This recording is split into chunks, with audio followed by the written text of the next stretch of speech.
Mansfield is in command here. They'll be going to the foul line trying to push the lead up. But our games are going to be a doubleheader for you. Warrior Run taking on Troy, and then following that, we'll have Loyalsock against North Penn Mansfield. So we got doubleheader action here for you. Glad you could tune in, whether you're catching both games or just the one. We're glad you could be with us. Again, we're here watching the end of the Danville-Athens game, and then we'll get the warm-ups of the Troy Warrior Run game, and then get you started for the opening tip-off of this semifinal game between the defenders of Warrior Run and the Trojans of Troy. Ryan, you make this happen for us, and we appreciate that, along with our sponsors. And, man, I can't think of a better place to be right now than sitting here courtside at Montoursville High School. Call me Santa Claus. I'm gifting you. I'm gifting our viewers. We're going to give great coverage tonight. 2 semifinal games, District 4 AAA. You couldn't ask for anything better. That's the best gift you can get. Well, the thing is, you're bringing 2 teams. You got Troy, obviously playing Warrior Run. I don't know much about Troy at all. I know you talked to Coach Wertman a little bit about Troy. And then for the second game, when Loyalsock takes on Mansfield, again, another team I don't know much about, so I'm going to rely a lot on you and Babin to get me up to speed on these 2 teams. But either way, breaking it down, we have potential having 2 very good games. District 4 dudes covered all 3, so make sure you tune into that. They're giving you all the stats of this first one here.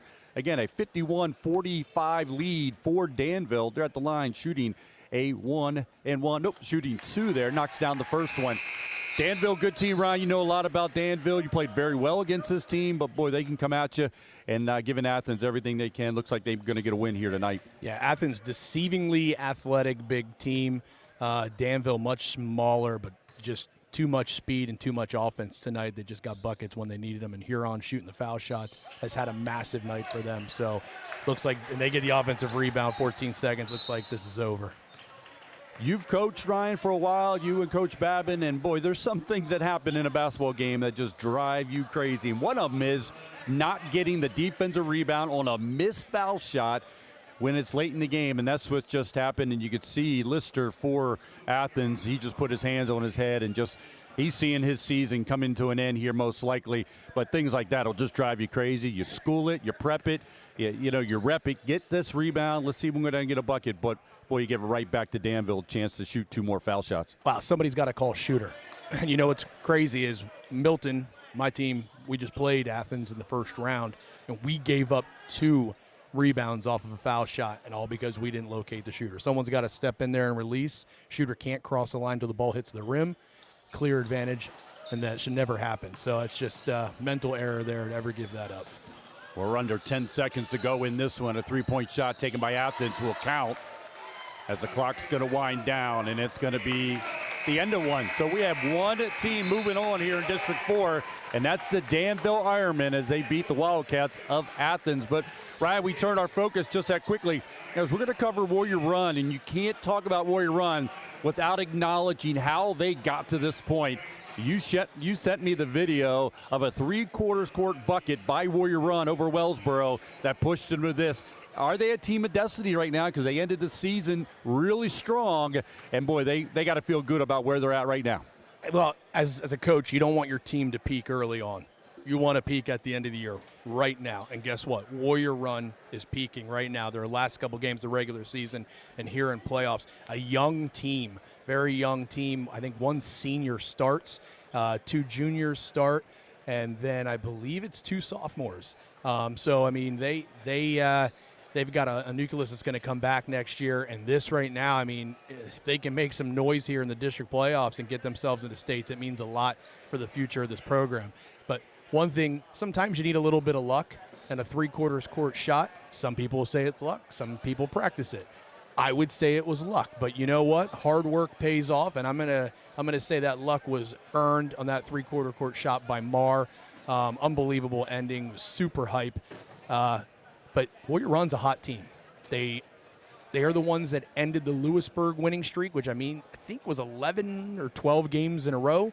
They ended Wellsboro's streak, probably the 2 hottest teams in the area. I'm pretty sure Wellsboro was double digits, at least 10 wins in a row. So you get a team like Warrior Run, and they're David versus Goliath right now, and David's won 2 in a row. So very, very impressive the way they've been able to end this season and the things they're doing here into the district playoffs.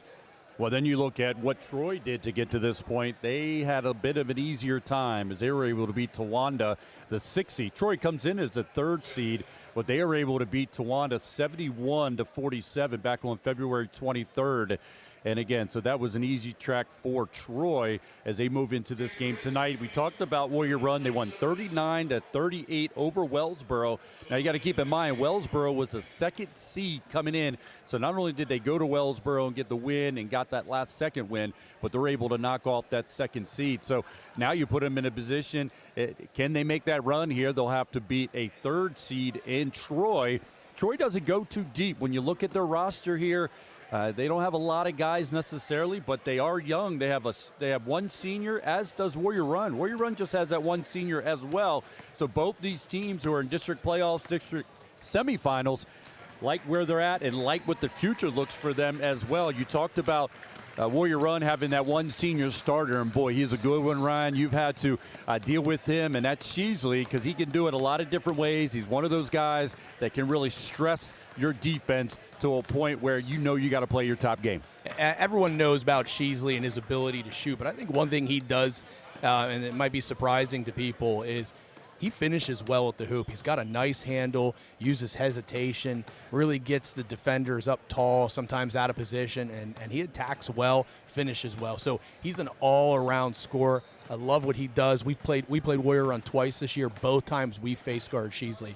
He's the guy on that team that can go for 20 every night. He has the ability to go for 30 if he's hot. So he's a guy you have to respect. We showed a ton of respect. In fact, on the handshake line after the first time we played him out Warrior Run, I told him, I said, listen, man, anytime a team face guards you, that's a sign of respect. I said, we respect you. We think you're a great ball player. He was very thankful for those comments, because I know it can be frustrating because it really limits your touches. It's hard to get any kind of rhythm going. Your spacing's gone. So, and everyone's hard helping on that. So even if you do get the ball and you're able to get past your on-ball defender, there's a lot of help because everyone's focusing on that score. And we did a good job on him when we played them. That's probably why we were able to sneak 2 wins against them. And they're a very, very good team. Those are 2 really good wins that we had this year at Milton. So ton of respect for Sheasley. And then you talk about the senior for the Trojans, number 4, Justice Chimmicks. Not sure if that's his brother on the team. There is another Chimmicks. It is, absolutely. Okay. I got confirmation of that. Lincoln absolutely. Chimmicks, okay, so he's a sophomore. But number 4, that another player that can just light it up. He is a shooter. He can attack the hoop, a very, very nice player.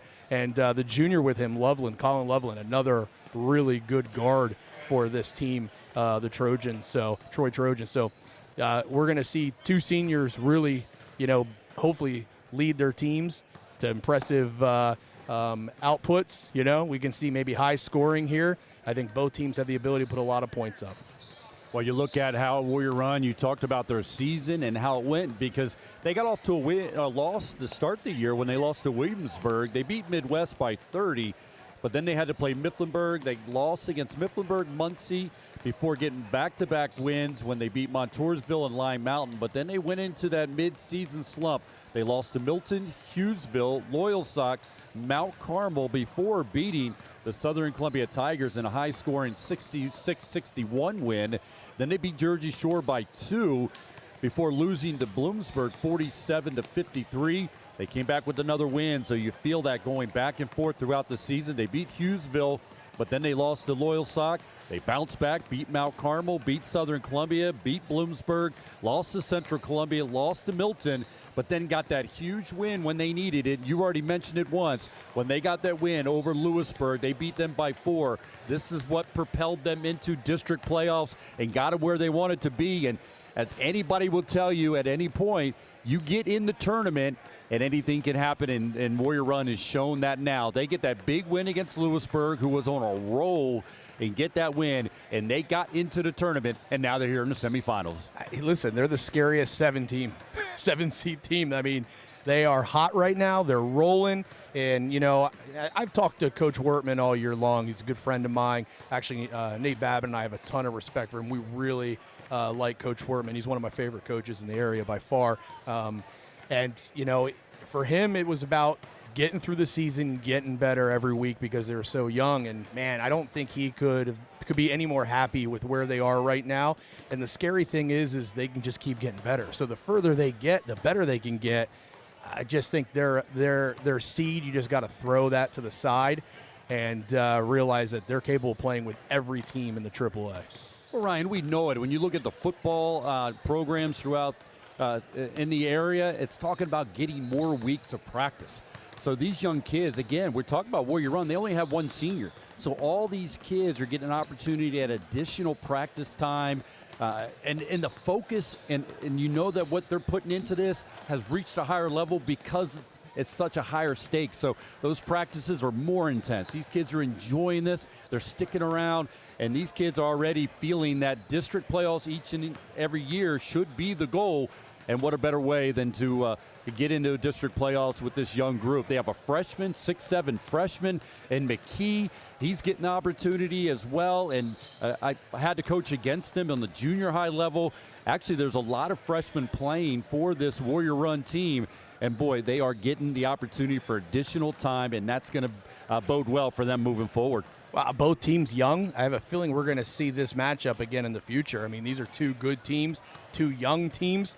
And they're not going anywhere. They're going to be in the AAA. So we could see this matchup year in and year out now for 2-3 years to come. Ryan, we're privileged to be able to do this. We have sponsors who are able to help us out, get on the air here at Montoursville High School as we're getting ready for the Troy Trojans coming at 15-7, taking on the Warrior Run Defenders coming in at 12-11, coming off 2 back-to-back wins that they were not expected to get against Lewisburg and Wellsboro. But again, the sponsorship that we get is top class, and we appreciate that for sure. Yeah, we're in our Murray Motors Milton pregame show right now. So thank you to Murray Motors and sponsoring this. And hopefully our listeners go there and buy a bunch of cars off our good friend Mike Bingaman. That would be nice. And then we got Alpha Electrical Contractors. They're going to do electrifying play of the game.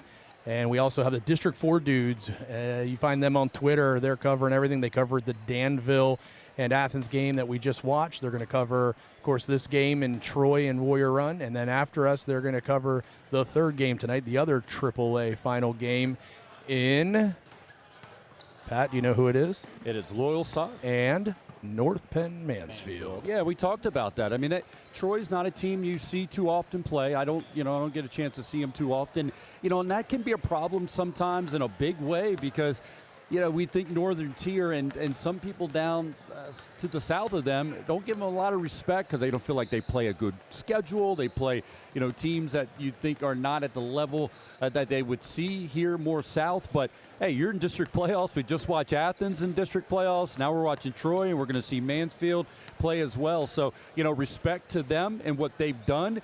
And they have an opportunity here to advance and get into the district championship game. So kudos to the Northern Tier as I'll continue to gain more respect for what they're doing up there. Well, and being a coach in the local area, it's always tough, man. You don't know the Northern Tier well. There's not a lot of same opponents, and then you can watch all the film you want, but it's much better to watch a team in person, and you get a much better idea of what they are athletically and especially size-wise. I mean, you can see what they do, but a lot of times it's about size and speed and athleticism and how they handle pressure, and it's really, those things are hard to gauge sometimes in film. So, as a local coach, when I watch the film here, to go play Athens, it's 2 years in a row we've played Athens in the first round. It's really tough. They're a much different team in person, and it'll be interesting. The same with Troy. I mean, I've seen them on film. Coach Babin's seen them on film, but it is just tough to really put your finger on what type of team they are. But fortunately, we've seen Warrior Run, and we know they're good. So talk about what you'll see from Workman as the coach, whether they'll press, play zone, mix it up. What are they going to give you on the defensive side? Well, defensively tonight, they definitely want to limit transition. Troy plays 5 guards. So defensively, it's going to be, it's like an MMA match to me. It's like a wrestler versus a kickboxer. It's an interesting matchup. Who's gonna win? Can the kickboxer, defend the takedown attempts of the wrestler? Can the wrestler, block the kicks from the kickboxer? You're going to have that tonight. Warrior Run's got bigs. Not so much for Troy, but Troy's got speed. Now the bigs for Warrior Run got to guard that speed, and that's the big thing. Troy's transition offense is Warrior Run going to be able to slow them down? That's what I'm looking for tonight out of Warrior Run's defense, getting back and setting up, and then perimeter play. Can you guard around the perimeter when you got the 6'7" McKee in there, when you've got what's the other guy's name here? Let me look at my thing. I always forget his name. Number 33, Newton. Newton kid, Kid, he's a good defender, and I like the way he plays in games. So if those two guys can handle guards on the defensive end, it's going to give them a major advantage, because on the offensive end, they're going to have smaller guys on them. Well, and again, we go back to talking about that the size. We talked about the freshman in McKee, number 22. They'll have him listed at 6'7". Then you talk about Newton goes 6'4". And then you wrap him around, as we talked about the guards already, when you talk about Sheasley, the senior. But also, you're going to have guys being role guys. Guys are going to have to do a lot of the dirty stuff, a lot of dirty work. What's your take on the Wilkins kid? He's a 5'11" sophomore for Warrior Run. It seems like he does a little bit of everything. I really like the Wilkins kid. I think he's their most complete player. I think he can shoot the three. He can attack the rim. Very good explosive athlete, good defender. He is definitely a high-energy guy. Their highest energy guy is the Marr kid, but Wilkins kid just does everything well. And he's only a sophomore, a little bit undersized, but he plays much bigger than he is. So I'm a big fan of Wilkins. He's their best all-around player, in my opinion. The other guy I saw play some, and he played in the Central Clement game at least, because I watched him on that film, and that's number 5, Aiden Lewis, the 5'10" junior. And again, he looks like a guy that's getting interchange a little bit with the guys we just talked about with Wilkins. He looks like right around that same type of size and physicality. And, you talk, Ryan, and you love when you see guys with high motors are going to go and compete from the tip, and he looks like another one of those for Warrior Run coming on, and his junior year is, again, they don't want to see the season end, do the Warrior Run defenders, and they having a great opportunity here tonight to take on the higher seed, the Troy Trojans. Well, Pat, our roster is wrong. You are right about number 5, but it is actually Carter Marr. Aiden Lewis, I'm not sure what number he is, but you're talking about Carter Marr, and that kid is a beast. He is one of the hardest working players in the area. We ran a JV summer league at Milton a couple years ago. He was an 8th grader, and he was playing, and this kid was all over the place, and we loved him. Coach Wynn and I were like, oh, man, this kid. And then he ran into the scores table, split his head wide open. He's bleeding. His mom comes down. He's like, I'm going back in. She's like, no, you're not. You're going to the hospital. That's the type of kid that he is. He is going to be diving on the floor. He is going to be running into the walls. He is that 50-50 guy. He's going to win those balls for you, and he's going to play defense and rebound like a madman. Every team needs a Carter Marr. Hey, one thing we want to do is thank the AD here at Montoursville. Was able to get in touch with Melissa. Asked her if we'd be able to come up and cover a game, and she was very hospitable. She gave us the opportunity. We're sitting here courtside. We're down watching the Troy Trojans warm up here in front of us, but we appreciate her taking the time and getting back to us and letting us know. And we thought maybe we'd just do one game, but then we were excited about an opportunity to do back-to-back games. And, when you guys jokingly said, let's do it, and I gave you the impression that I wasn't pumped and excited about it. And, boy, you guys said, come on, man, let me feel a little bit. And, no, but I was. I love this. Yes. I see a Ryan Emery sighting. Can you No believe way. that? He's they let him out of jail. Yeah, Oh, he's up man. there. He's supporting the Warrior Run defenders. He's got family. He's got cousins. Right. He's got, so he doesn't have any Milton on at the moment. It's all about Warrior Run. Look at he's looking over here like they let those guys on the radio. Yeah, we're intelligent. We're professional. They allow us on the radio. But, Pat, you know why Babin and I wanted you to be so hype? Why is that? Because Babin knows a lot about Troy. Good. He's watched him a couple times. Babin, talk to us about Troy. I actually don't know a whole lot about Troy at all. I will say one thing that I know is they got some new uniforms since last year, and they're pretty crisp. I like them a lot. Well, they go with the red and white, so you like that. That gives you a little feel of the Bloomsburg Panthers. That's a chance to check in with you as coach, man. Your Bloomsburg Panthers obviously wasn't the season you were hoping for, in terms of wins, but, it's a team that fights, plays hard. I saw you against Milton. Talk a little bit about the future looks for your Panthers and some of the guys that you're putting some weight on in the offseason to say, hey, let's get this thing done.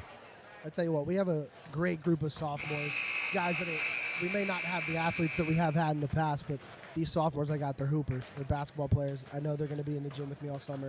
And then we got some guys that were freshmen this year. We had a pretty good 9th grade team. Those 2 classes for the next 3 years, 2-3 years, I'm really excited. At least I know at the very least they'll be getting after it in the summer. So the future is very exciting in Bloomsburg. So what do you do in the summer? Do you go off to camps and do your thing? Do you stay local and do some local leagues? What's the off season look like for you and your team? Yep, so in the past normally we go to a team camp and then we'll play in summer leagues. But this summer I plan on taking us to some tournaments, mostly local to get some game time. These guys just need to play together, and then we'll go to team camp. But it's going to be a lot of rep work and skill work this summer. These guys need it. Talking to Nate Babin, head coach at Bloomsburg, helping us out here with stats as we're getting ready for the starting lineup for these 2 teams. Again, the Warrior Run defenders come in after a huge win over Wellsboro, and that 3/4 shot that he was pushed Warrior Run to the semifinal game against the Troy Trojans. So Trojans again coming in at 15-7. While the Warrior Run defenders coming in at 12-11. We're going to get a look at the starting lineup. First, number 2 for the Troy Trojans. That's Jackson Taylor. He's a junior. Number 3 will get the start as well for the Trojans. That's Colin Loveland. You heard Ryan talk about him. He's a junior. Seeing the next number checking in here as he checks in with Workman. Number 4, that's Justice Chimmicks. Also, but he's a senior, so he's looking to make sure this season doesn't end. Number 12 is Evan Woodward. He is the head coach's son. That's number 12. And then the final number over there, number 21, and that is Burbage, Jack Burbage. Now we're going to go look at the starting lineup for the Warrior Run defenders. First hit, number 5, and that's the guy you talked about in the pregame, and that is Carter Marr, number 5. Number 14, someone we highlighted, that's Gavin Wilkins. He's a sophomore. And then the big freshman, 6'7", McKee, number 22, gets the start. That's Aiden McKee. And finally, number 23, Sheasley. That's Mason Sheasley. And then number 33, that is Ryan Newton, the 6'4" juniors. And as we see the semifinal game and just getting word from Babin, that's why he's our stat guy. Let you know that even the team that loses here tonight will get opportunity to play in a consolation game for 3rd place. So, but right now the goal for both these teams is get to a district championship. And From the Booth podcast is getting this all underway for you. We got McKee's going to be jumping at 6'7", and he's going to be going up against number 21. That's Burbage. Definitely very undersized, guard-laden Troy team, and Ryan talked about they're going to get after it. They're going to get the ball up. They're going to shoot threes. And, boy, if those all fall here tonight, be an interesting ball game between these 2 teams. Good crowd here at Montoursville High School. Again, the Danville Ironmen played Athens in the first game, so a lot of people staying to check out this semifinal game as Warrior Run will get the inbound. Get it to McKee, and McKee will throw it down for the dunk. Right off the tip, McKee gets it, tips it, and gets the dunk. 2-0 lead underway here for the Warrior Run defenders. Warrior Run in a man-to-man. Ball kick around the perimeter into the Burbage was going to the bucket, and he'll get fouled. Good start. Energy's good here. I have to apologize. We had our broadcast as private. I made it public now, so people will be able to hear the Murray Motors pregame show. Murray Motors Milton, that is, pregame show, and all the stuff we had to say pregame now if they wanted to go back later on. First free throw no good for Burbage. His second one coming. It's up and it's good. 2-1 in the semifinal game here between Warrior Run and Troy. Gets it into Newton. Newton gets it to Sheasley. He'll bring it into the front court. But defended by Loveland. Ball around the perimeter. The look to go into the post. Looking for McKee. Gets it to him. McKee turns. Jump hook good. There's that size we were talking about with Troy running the 5 guards. Are they going to be able to defend down low? McKee with 4 points already, the big man for Warrior Run. If you just joined us, he started with a dunk, did McKee. Now he got the jump hook to show his repertoire. Around the perimeter, into the post for Troy.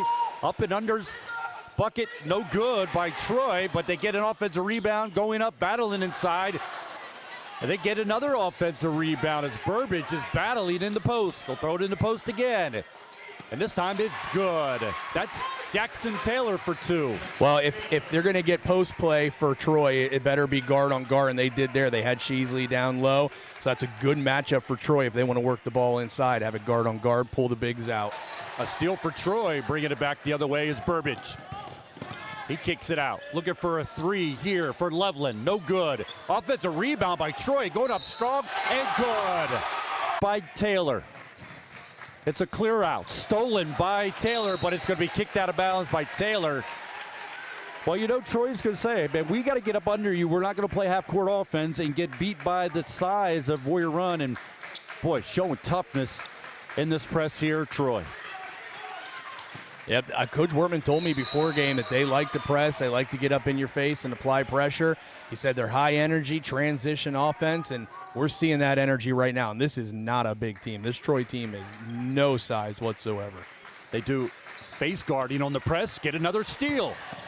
Pulling it up is Chibiks, no good, and rebounded by McKee. Actually, that was Taylor on the shot there, unable to make the shot. So Wilkins brings it into the front court, throws it into Newton.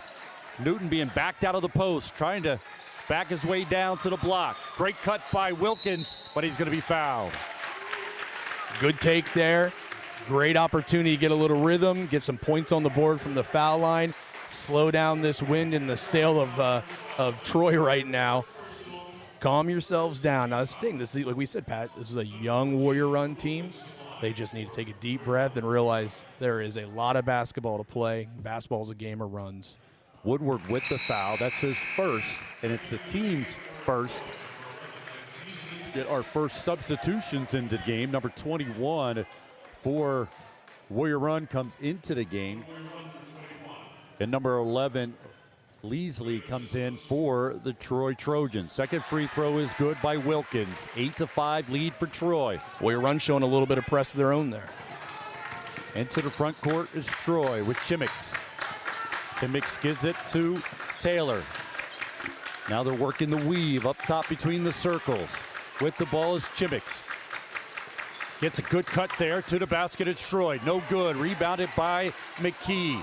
Troy is cutting hard off the opposite wings. The defender on that opposite wing needs the chicken wing. That's what I call it, chicken wing. Needs to put a little bit of pressure, not let him cut so easily, and get those easy looks. 8-5 lead for Troy. Under 5 to go here in the first period in this District 4 semifinal game. Warrior Run working it around the perimeter. Gets it into Newton. Newton shoots off the back iron, no good. Rebounded that time by Leasley. He's coming the other way. Skipping it up to Woodward. Woodward to Leasley on the cut. Leasley goes up, blocked by McKee, and it goes out of bounds. McKee is such a patient defender and a good shot blocker. His timing is great. He doesn't swat at it, whereas where you get the fouls called, he just gets that arm high, a little bit of a flick of the wrist. Just very good defense. It's going to be very tough for Troy tonight to get buckets in the paint when he's standing there. Troy to inbound it. Burbage gets it out top to Chimmix. A three-point field goal, no good, and it hits the top of the backboard and the pole, so it is out of bounds. So it'll go back to Warrior Run, a full court press for the Troy Trojans. Face guarding full court press. Trying to get the ball in and unable to, as Troy will kick it out of bounds. That last defensive possession for Warrior Run, they were in the 2-3 zone there, but the forwards have got to get out there when the ball kicks out in the wings and can't stay down low or they'll get caught. Wilkins gets it, able to break the press. Bounce pass to McKee. McKee will be fouled. He'll be fouled by Chimmix. So McKee will go to the foul line shooting 2. Great job that time breaking the press for Warrior Run. They threw it to the second level, Ryan, and instead of trying to throw it so deep against that press, the first couple times they were trying to break the press with the initial pass at the baseline. That's hard to do. They threw it beyond that first level and got the fast break. The only thing scary about that, Pat, is that's where other guys, if they're playing off a little bit, they can bait that a little bit, jump and take that as well. But right now, you don't want to inbound the ball 1 foot inside the baseline and then get a trap on. You have nowhere to go, and that's what the Trojans were able to do to Warrior Run there. So look for more of that second-tier look for the Warrior Run defenders. Both free throws no good. Defensive rebound by Troy. Into the game is Lincoln Chimmicks, just a sophomore, number 23. Around the perimeter for Troy. They're passing and cutting. Their offense, pass and cut. Warrior Run's giving up the cuts. They're not jumping in the passing lane. To the bucket is Chimmicks. Trying to take it to McKee, unable to. Altered by McKee on that one. 8-5 lead, under 4 to go here with Troy in the lead, 8-5. Off balance shot that time by Warrior Run, no good. Rebounded by Troy. Troy pushing pace back. The Warrior Run doing a good job of getting back. 3-point field goal, good by Troy. Burbage knocking it down, just a sophomore. Found the opening and knocks it down, increased the lead to 6, and 11-5. Pat, that was not an open shot. He just hit that over the outstretched hand of Newton, and Newton's got 6'4" or 6'5" height there. It's a big-time shot. Defended tough by Troy, into Newton. He swings it across, gets it to Marr, and he traveled. Now, I like the fact that Warrior Run's trying to get in the post to McKee, but the problem is McKee was short corner there. He needs to get deeper. He needs to seal his man deeper. Him getting the ball, 8 feet away from the hoop, he can't use those post moves that he has. Great footwork and rising up tall, but that far away, you're become a jump shooter. So I'd like to see him settle in a little closer to the hoop. Troy brings it into the front court, working around the perimeter. 5 guys around the perimeter for Troy. On the left baseline, Burbage with the ball, challenges Newton, kicks it back out into the paint. Leasley turns, knocks it down over the extended hand of McKee. Tough shot there over McKee's hand. Little mid-range jumper there. Now, I don't know if you noticed, Warrior Run's gone man, zone, man, and then back to zone there. They're really mixing it up. Newton will shoot the jump shot, no good. Rebounded by Leasley, coming the other way. 2:25 to go in the opening quarter. 13-5 lead for Troy. Now they're in a 3-2 zone, from the 2-3 to the 3-2. Coach Wertman is throwing everything at them right now, throwing the kitchen sink. Well, that slows you down because you have to come down and figure out what they're in first before you can run their offense. So credit to the coaching staff for Warrior Run. As you know, Troy likes to go, and they want to go quickly. Get some penetration to the left baseline. Kicks it back out top. Troy with the ball. Still on the perimeter, but they continue to look in the post on some cuts. Taylor has the ball. Kicks it across to Lincoln Chimmicks. I'd like to see these guard defenders get out a little bit more. Pressure the ball. Offensive rebound that time by Troy, but out of bounds as Lincoln, that time Burbage tried to save it, hit Leasley and went out of bounds, but Troy's going to stay with the press here. Substitution coming in, number 32, that's Paulson for the Warrior Run defenders. Now Troy just reached over the line there to get the ball. There should be a warning there. You got to be straight up and down. You can't reach out over the line. Paulson, a 5'11 freshman, will be inbounding it here. Gets it to McKee. McKee will give it back to Paulson. Paulson up the right sideline. Into the front court. Gives it to McKee between the circles. Sheasley gets it. Sheasley hasn't gotten involved here yet. Defended too closely that time. That foul's going to go against Jackson Taylor for Troy. They're subbing him out now. Number 2. How many fouls has he got, Babin? He's only got 1. Nope. They called it on somebody else. I think they have it backwards. Backwards, number 2 with 1 foul. One, absolutely. Offensive rebound for Warrior Run. Down 13-5. Wilkins has the ball between the circles. Defended there by Lincoln Chimmicks. Calling out the offensive play here. Takes it strong to the right side. Pivots around. Still looking. Finally gets it to Paulson. Paulson around to Newton. Newton to Sheasley. Defended tight there by Chimmicks. That's Justice Chimmicks. Chimmicks gets it into McKee. McKee at the right left elbow. Back to Newton between the circles. Under a minute to go in the opening quarter. 13-5 lead for Troy. Gets it to Paulson. Paulson looks into McKee, throws it away. But it will be tipped by Troy. So Warrior Run will retain possession here with 43 seconds to go here in the opening quarter. 8-point lead for Troy. Troy really has the pressure right now, defense. They are working hard. I don't know how deep they go, but we're going to find out about their gas tank. Sheasley gets his first look, comes up short. And it's going to be a call out of bounds off Warrior Run and off the rebound. So it's going to go to Troy with 35 seconds to go in the opening quarter. Big defensive possession here for Warrior Run. You're down 13-5, 32 seconds left. Don't want to give up another bucket here. Burbage kicks it out top to Loveland. Driving to the hoop is Chimix. Off iron, no good. Rebounded by McKee. Sheasley has the ball. Skips it up to Paulson. 18 seconds. Paulson to the hoop. Reverse layup, no good.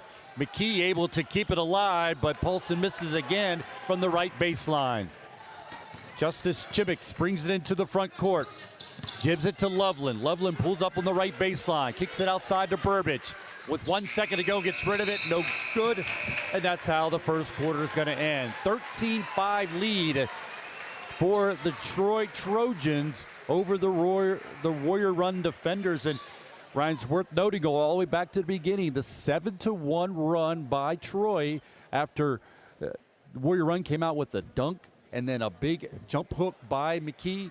But again, like you said, they went on that 7-1 run, and they lead right now 13-5 at the end of the first quarter. And Warrior Run's only scored a foul shot since then. So Warrior Run 2 field goals to start the quarter and haven't put the ball in the hoop since. Now, I will say this. Trojans are playing with a ton of energy. They are flying around like a bunch of guards on the floor because that's what they are. The question is, can they sustain that energy? I know you're hype right now. We got a big crowd here. You're in the second round of the semifinals of district playoffs. You wonder, are they using too much too early? And as a coach, these are things you look for. Like, can you weather the storm right now? Workman's like, just keep weathering the storm. You gotta just stay focused, not worry about the score right now. Play your game, execute your stuff, and ultimately they need to get some easier looks. I would expect here in the start of the second quarter, we're going to see Aiden McKee inside more. Try and get him the ball inside since he has your 2 field goals as it is. Got to get the young freshman more involved. Yeah, he has 4 points at the end of that first quarter. Leading the way for Troy is Jack Burbage as he has 5. Quick throw into the post for Burbage again. Body control as McKee was contesting it, but he's able to get it off. Got fouled, go to the foul line to shoot 2 as McKee will be called for the foul. And I don't like that foul call there. I mean, he just jumped straight up and down. He's entitled to that spot. The contact was initiated by the offensive player. That is a very, very touchy call there. I think that's a no call and play on. It didn't even affect his shot at all. Burbage knocks down the first one. Into the game for Warrior Run is Chase Beachel, 6'3" junior, checks into the game for Warrior Run. Updated score as Lewisburg boys are beating Shamokin 28-24 with 9 at halftime, actually. Turnaround move into post by Troy, no good. So Troy came away with the rebound off the missed foul shot, threw it into the post, unable to connect, but Troy's going to retain possession here as Troy will inbound the ball on the right wing. Get the ball into Jackson Taylor. Calls out the play between the circles, throws it to the left to Woodward. Woodward throws a bounce pass to Burbage. Contested by 2 defenders, and he's going to be hit by Sheasley. They're going to call foul. But looked like it was on the pass. Yeah, I don't think it shouldn't be shooting. Sheasley got the swat down trying to get the pass. That is 2 on Sheasley, though. As Troy will inbound the ball, Burbage kicks it out top to Justice Chimix. Chimix to Taylor. Taylor calls out the play. The set starts. Ball screen on the right wing. Into the lane is Troy. Nothing there. Back out of the left wing. Into the lane is Loveland. He kicks it back out. Burbage with the ball. Burbage with the 3. No good. Rebounded by Troy. Troy in the paint. Turns. Burbage. Buckets. Good over McKee. So he adds to his point total, leading the way for the Troy Trojans. Those long offensive rebounds, those are killer, and especially when the team is able to get a bucket, then Warrior Run coach Wortman hates those right there. You can see it in his face to give up that second chance bucket. 17-5 lead as Burbage gets the steal. Coming back the other way. Reverse layup is good. 19-5 lead with 6:40 to go here in the first half. As Sheasley has the ball between the circles, be defended well by Woodward. He throws it to McKee. McKee on the left elbow. Back to Sheasley. 6:20 to go here in the first half. 19-5 lead for the Troy Trojans. Come in 15-7. Sheasley has the ball. Throws it to Beachel. Beachel, strong drive. No good. Blocked. Coming away with it is Troy. Into the front court. That's Woodward. As he'll kick it out to Taylor. Again, they will call the play here as they'll check with Warrior Run defense. Warrior Run 9 minutes without a bucket. Woodward knocks down the three from the right wing as they increase their lead to 22-5 over Warrior Run. Again, and to clarify, the updated score we had there was Shamokin leading 28-24 over Lewisburg. That game's going on at Danville. Appreciate Murphy O'Brien keeping us updated on those scores. Actually, it was Teresa, so my wife keeping us updated. Thank you, Teresa. Don't mess that up. Never, ever. You will be in the doghouse. Hey, for people listening, this is a doubleheader, Ryan. So we're just midst of our first half of our doubleheader. As again, we're here at Montoursville High School. Troy taking on Warrior Run. And then following this one, we'll have Loyalsock and at Mansfield. Loyalsock with a tradition of success. Not too many years ago, they won a state championship. Murphy and I were there to watch that. So we know what their coaching staff is anticipating here. It'll be a good one following this one. Loyalsock and North Penn Mansfield. Now, North Penn Mansfield will be the complete opposite of Troy. They are huge. So northern tier, all the big kids are living in Mansfield area, and the smaller quick guys are living in Troy. 5:48 to go here following the timeout by Warrior Run. 22-5 lead for the Troy Trojans. Also worth noting that Sheasley has 2 fouls. Who'll inbound the ball here underneath the Troy basket. Again, they're reaching over the line. I mean, that time with the foot, but you can't extend over the line here. These officials need to take care of that. And Sheasley could back up as well. He finally able to get the ball inbounds to Marr. Marr's going to square up as Warrior Run clears out. He'll finally get it into the front court. Be defended there by Taylor. Throws it to McKee again on that left elbow. McKee's no threat to take to the basket, but finds Marr on the cut. It's good. Nice. Again, McKee's really far away from the hoop there, and they're setting him up. Basically, he's not going to be a scoring threat so much there, but great pass seeing over top of everything and hit Marr for a layup.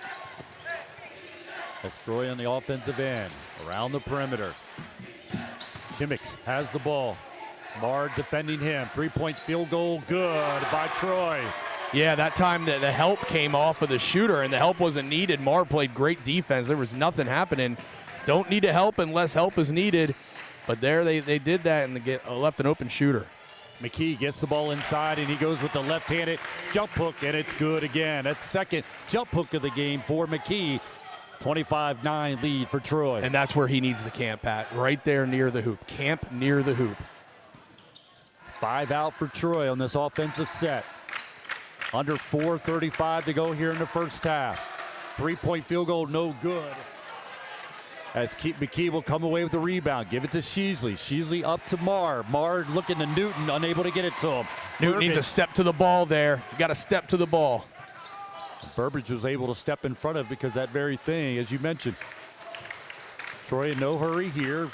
Again, get 5 guys out, looking to penetrate. They do. Taking it to the hoop is Woodward, the sophomore, and he scores for Troy. McKee needs to step out and meet that guy at the bottom of the key. Can't let him get all the way to the hoop and just try and defend it. Get out there and stop him before he gets to the hoop. Sheasley with the ball, being defended tight.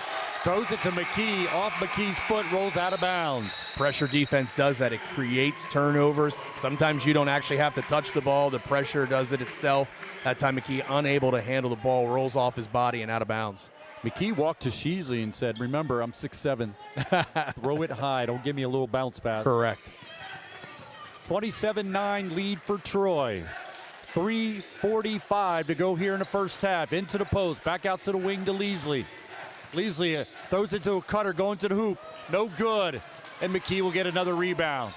Again, I'd like to see Warrior Run bump those cutters. They're just going through free, getting no resistance. Bump the cutter. Don't let them cut from the off wing. Wilkins with the ball, gets held up between the circles, will get it to Newton.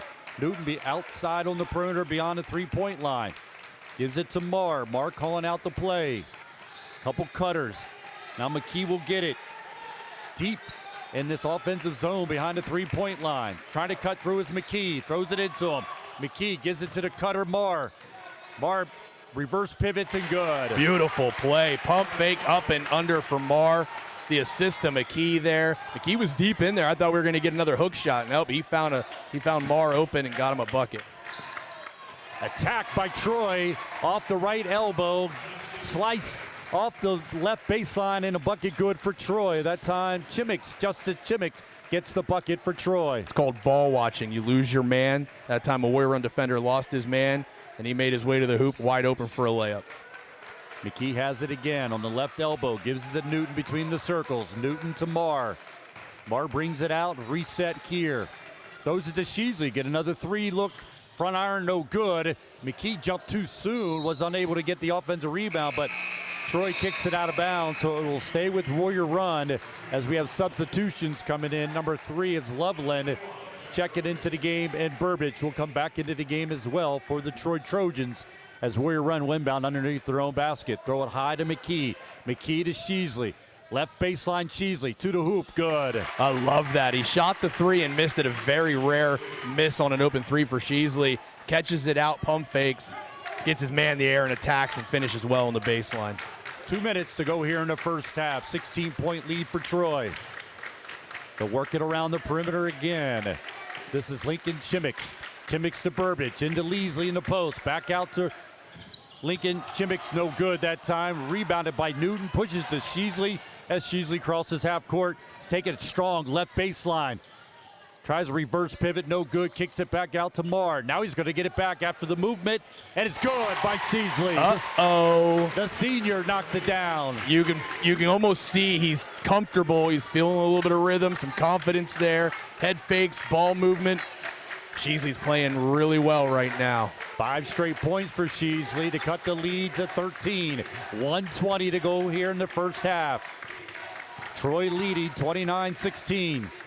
Around the perimeter. Now Burbage is going to shoot. No good. Rebounded by McKee. He'll be nearing 10 rebounds here in the first half. Sheasley's going to shoot another one. Up and good. Uh-oh. I told you this kid has the ability to put a lot of points on the board. Timeout taken by Troy after 8 unanswered points by Warrior Run, led by their senior. Sheasley hit 2 threes and a driving layup to cut it to 10. And you kind of saw, I mean, Pat, we did Selinsgrove football for 10 years, and we talk about the wear-down effect. A little bit less energy there in those last couple minutes by Troy. Very good timeout, I think, by their coach. Let them get a little bit of water, get a quick breather, because they did not have the explosiveness on the defensive end there and flying out to contest things, biting on pump fakes. That's usually sometimes a sign of fatigue. So right now, Warrior Run, just keep doing what you're doing. Move the ball around, use your pump fakes, apply the pressure. Dribble drive. Right now, especially for Sheasley, they're going to fly out on him every time he has the ball on the perimeter because of hitting 2 back-to-back threes.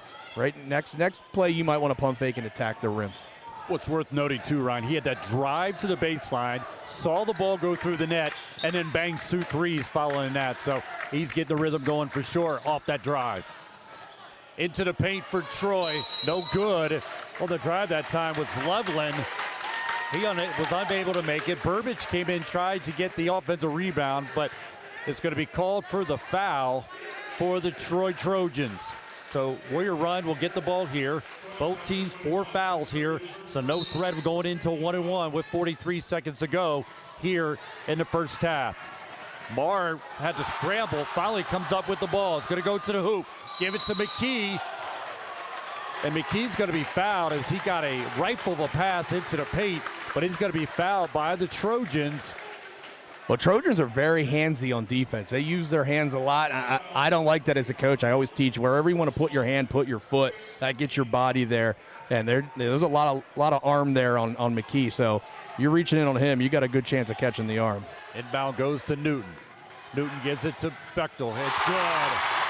He banked it, baby. The banks are closed, I think, down the strip, but not here right now at Montoursville.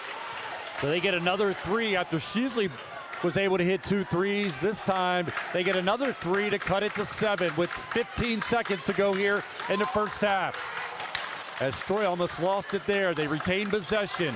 Out of top, strong drive to the hoop with the runner is good, and that is Loveland who knocks it down. One thing I would say Warrior Run needs to do defensively, those 2 guys down low need to meet the ball. Sheasley with the deep 3 as time expired here in the first half. 31-22. What a great first half, or at least the latter part of that second quarter, as Warrior Run went on a run themselves, mostly led by their senior Sheasley, to cut this game to 31-22 when it looked like maybe Troy was going to be able to pull away. But a good ending to that first half. And you talked about it, Ryan, in terms of the wear down factor. Troy comes at you. They play 94 feet. They get up underneath of you. But, you know, that's what they've been doing all year long. I think maybe a second win will come and they'll be just fine. They lead by 9 in a good second quarter here for both teams. And I think that's what's going to be big coming out of here, half for Warrior Run. Can they handle the energy that's going to come back with Troy? Obviously, Troy here, 10 minutes at halftime to relax a little bit, catch their breath, get a drink, get rehydrated, and they're going to come out here probably with that same energy. If you're Warrior Run, weather the storm. You know, it might sound like a broken record, but you got to weather that energy. Damage control, hang in there. You just showed in the second quarter there when Troy was a little bit out of gas that you took advantage of it. So you want to keep this game close in the third quarter, keep it within striking distance, and see if you can't pull the heroics out like you did in your last game against Wellsboro and get the win late. The senior leadership, you talked about it with Sheasley. We know he has that capabilities, but I love the fact that he was not forcing bad shots. He wasn't getting frustrated. He knew this game could come. Just give him a couple looks. And it all started with that drive. He missed the 3 that he had on the left wing, but the next time in the very same spot, he gave a ball fake, took it hard to the baseline, and got that runner along the baseline, knocked that down, and boy, that just fueled his fire, and then he comes away with 2 threes after that. But that's senior leadership, and boy, this Warrior Run team, you can see they gathered around him, and they got themselves back in this ball game. I liked his body language. I could just see that all of a sudden, like, the game kind of slowed down for him, and he was confident. And when he's playing like that, he's one of the best players in the area offensively. The guy can just put the ball in the hoop, and he's playing chess there. Pump fake got him in the air, moved over, hit a 3. Pump fake got him in the air, tacked the baseline.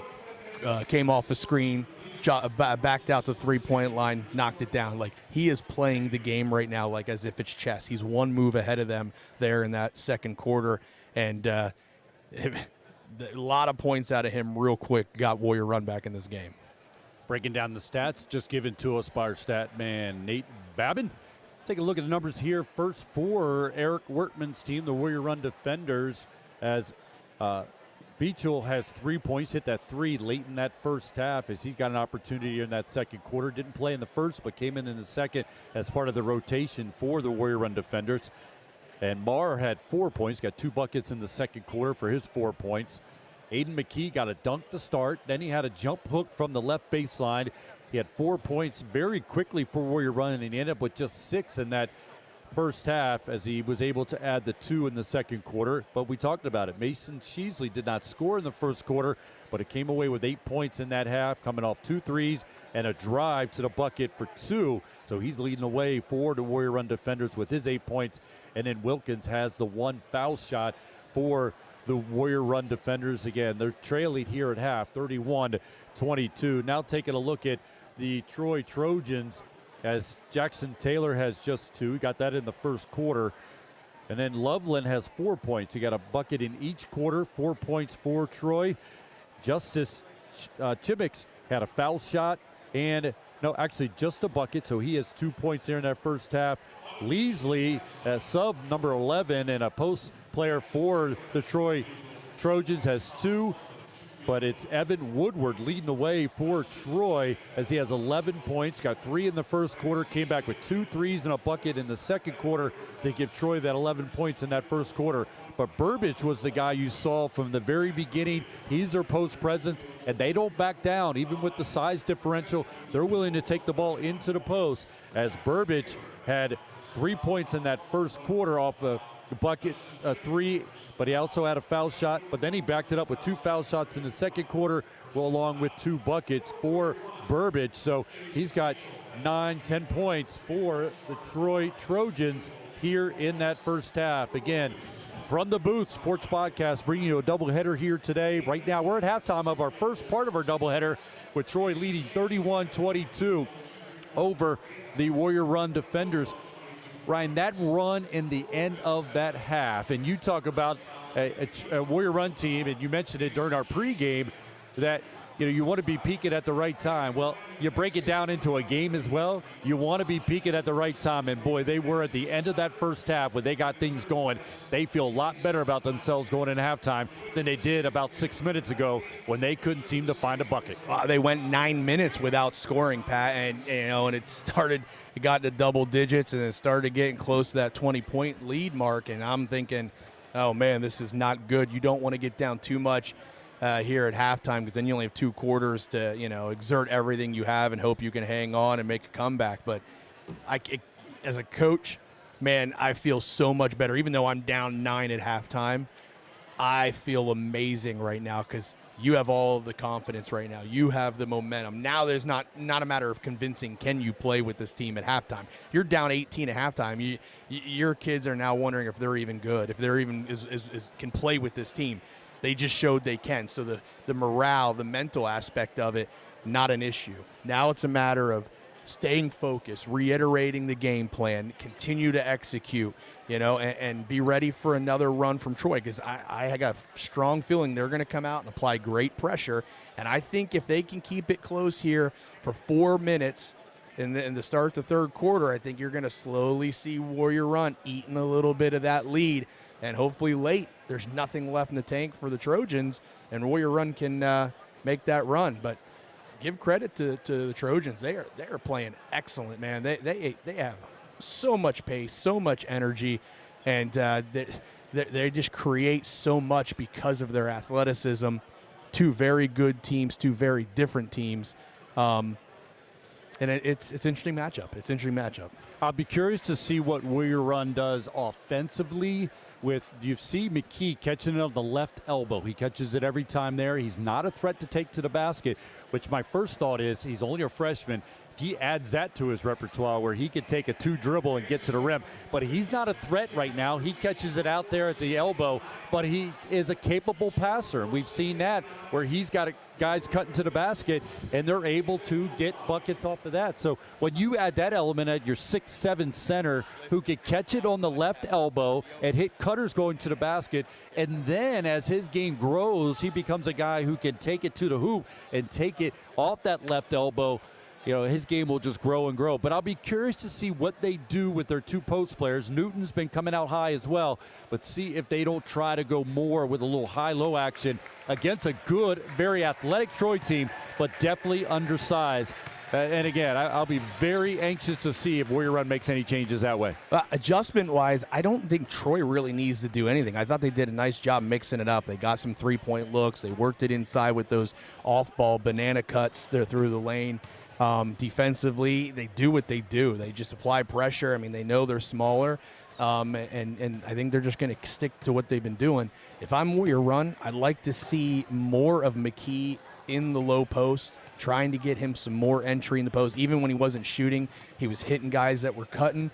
And then defensively, I think those two bigs down low in that 3-2 zone, they need to take another step forward. They need to meet the dribble drive and be there right away, because they're going to get themselves in foul trouble if they're hanging out underneath the hoop. And I don't think the shots get off if they're another foot or two out. So we'll see what adjustments they make. Don't need to make crazy adjustments, but they just a little bit of tweaks, and I think it's going to just enhance what they're doing here in the way they ended the half. And it's kind of funny. It's one of those things that Sheasley probably was the least in favor of a halftime. That he probably did not want a halftime at that point, because he was just feeling kind of the mojo going there, and then halftime went. But again, he's a senior, he's been doing this a long time, and I love the fact that it's worth noting again, Sheasley, the senior for Warrior Run, he let the game come to him. Often I'll talk to my players about that. Don't force something that's not there. Let it come. And that was the key to that second quarter for Warrior Run. His 8-0 run that he had all by himself, that Sheasley, and again, putting them in this position where they feel a lot better about themselves than they did just moments before Sheasley was able to go off.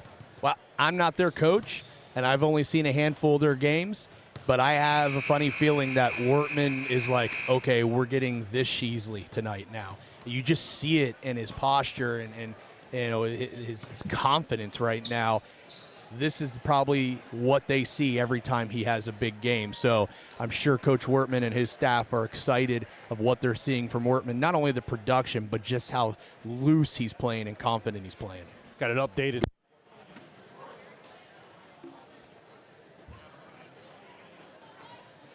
Okay, we got a little bit of a microphone problem here. Pat unplugged his microphone. Can you believe he did that, people? We're getting ready here, though. Just about to start the second half. That was your Murray Motors Milton halftime show. I didn't think I'd ever pull my own plug. I know people often wanted to pull my plug. I know Teresa would. Not that time. But Teresa's keeping us updated on the Shamokin and Lewisburg game. Shamokin up 1 going into the fourth quarter. Second half underway here. McKee into the post. Bad pass there, though. That's kind of one of those things. Throw it where he's going, not where he was. McKee had the guy to the baseline side, had the guy on the high side, but he threw it too far to the inside and got knocked away. But Warrior Run will keep possession. McKee gets the inbounds play here. Throw it out to, or pumps it to Sheasley. Now gets it to Marr. Marr takes it into the lane. Nope, pulls it back out. Throws it to Newton on the right elbow. To McKee. Cutters Newton going through, nothing there. Marr looking, gets it to Wilkins. Wilkins tries to drive, defended well, takes it back out to the left wing. Throw it into Newton in the post, kicks it across to Sheasley. Right wing, no good. Rebounded by Troy. I'm okay with the miss because it's a good shot for him. He's going to hit more than he misses there. So good look there, good offense. And with Wortman, you're going to live with that possession. So Troy will bring it out with the 9-point lead. Just started the second half at 7-minute mark. Around the perimeter, Burbage is going to shoot a 3, and it's good. And Burbage, if he's going to hit those threes, they're going to win, because Aiden McKee is the one guarding him, the 6'7" center, and he doesn't want to stretch out that far. It looks like the game plan is let that guy shoot, but that was a nice-looking stroke for him. It's the second 3 of the night. Into McKee. McKee tries to throw it to Newton, but there will be a foul as McKee backed down 2 defenders, Burbage and also Loveland, but they were called for a foul against McKee as he was attempting to throw a pass to Newton. Inbound play here for Warrior Run. Loveland second, by the way. 12-point lead here for Troy. Wilkins trying to get it in. We'll get it to Newton. Newton's able to gather it. He's going to take it to the hoop, to the basket. Off the front iron, no good. Oh, those are killer. He had a nice move there, just missed it. Burbage gets it into the front court. Throws a bounce pass, unable to make the connection. Ball deflected back to Justice Chimmicks, and he'll get fouled going to the hoop. And Troy will go to the line to shoot 2. So again, we talked here at halftime about weathering the storm, keeping it close here for 4 minutes. Warrior Run just needs to stay calm, execute, play defense, and rebound. First free throw by Chimmicks, no good. He'll get a second one here. Wilkins' second foul. Second free throw is good by Chimmicks. Marr into the front court, throws it to McKee. And McKee knocked out of his hands.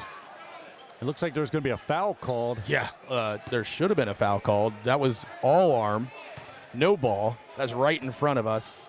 But and the crazy thing, if it wasn't a foul called, it actually went off of McKee. So if they didn't call a foul, it would have been a double dose of disappointment because it would have gone off of McKee. Well, I didn't know if he called a foul because I got no signal there from the official. All I got was a whistle, so I was like, is he calling that out of bounds or is he calling it a foul? McKee will shoot a free throw. No good. Missed 2 in the first half, did McKee. Now misses another one here as Leasley will come in because Loveland got the foul on that. That's his 3rd, so he has to come out, and Leasley will come into the game. And Loveland and both Chimicks, the 2 best players in my opinion, so it was a huge 3rd foul. Second free throw, no good for Aiden McKee. 13-point lead for Troy. Coming up on 6:15 to go here in the 3rd period. District semifinal game between Troy and Warrior Run. Leasley has it, hands it off to Chimicks. Chimicks gives it to Taylor. Taylor kicks it out to Burbage. He's going to drive hard to the basket. Throws a bounce pass to Leasley. Leasley kicks it out to Chimicks. Back to Leasley. He'll pull up over McKee and knocks it down. Again, that's McKee's just so far under the hoop. Step out a little bit more. So now Sheasley will bring it into the front court. He's defended by Woodward. Woodward is the coach's son. 6-0 run here for Troy to start the 3rd quarter. Get it to McKee, right elbow. Cutter goes through, nothing there. Newton now throwing it into McKee again. McKee's going to try to back down Burbage.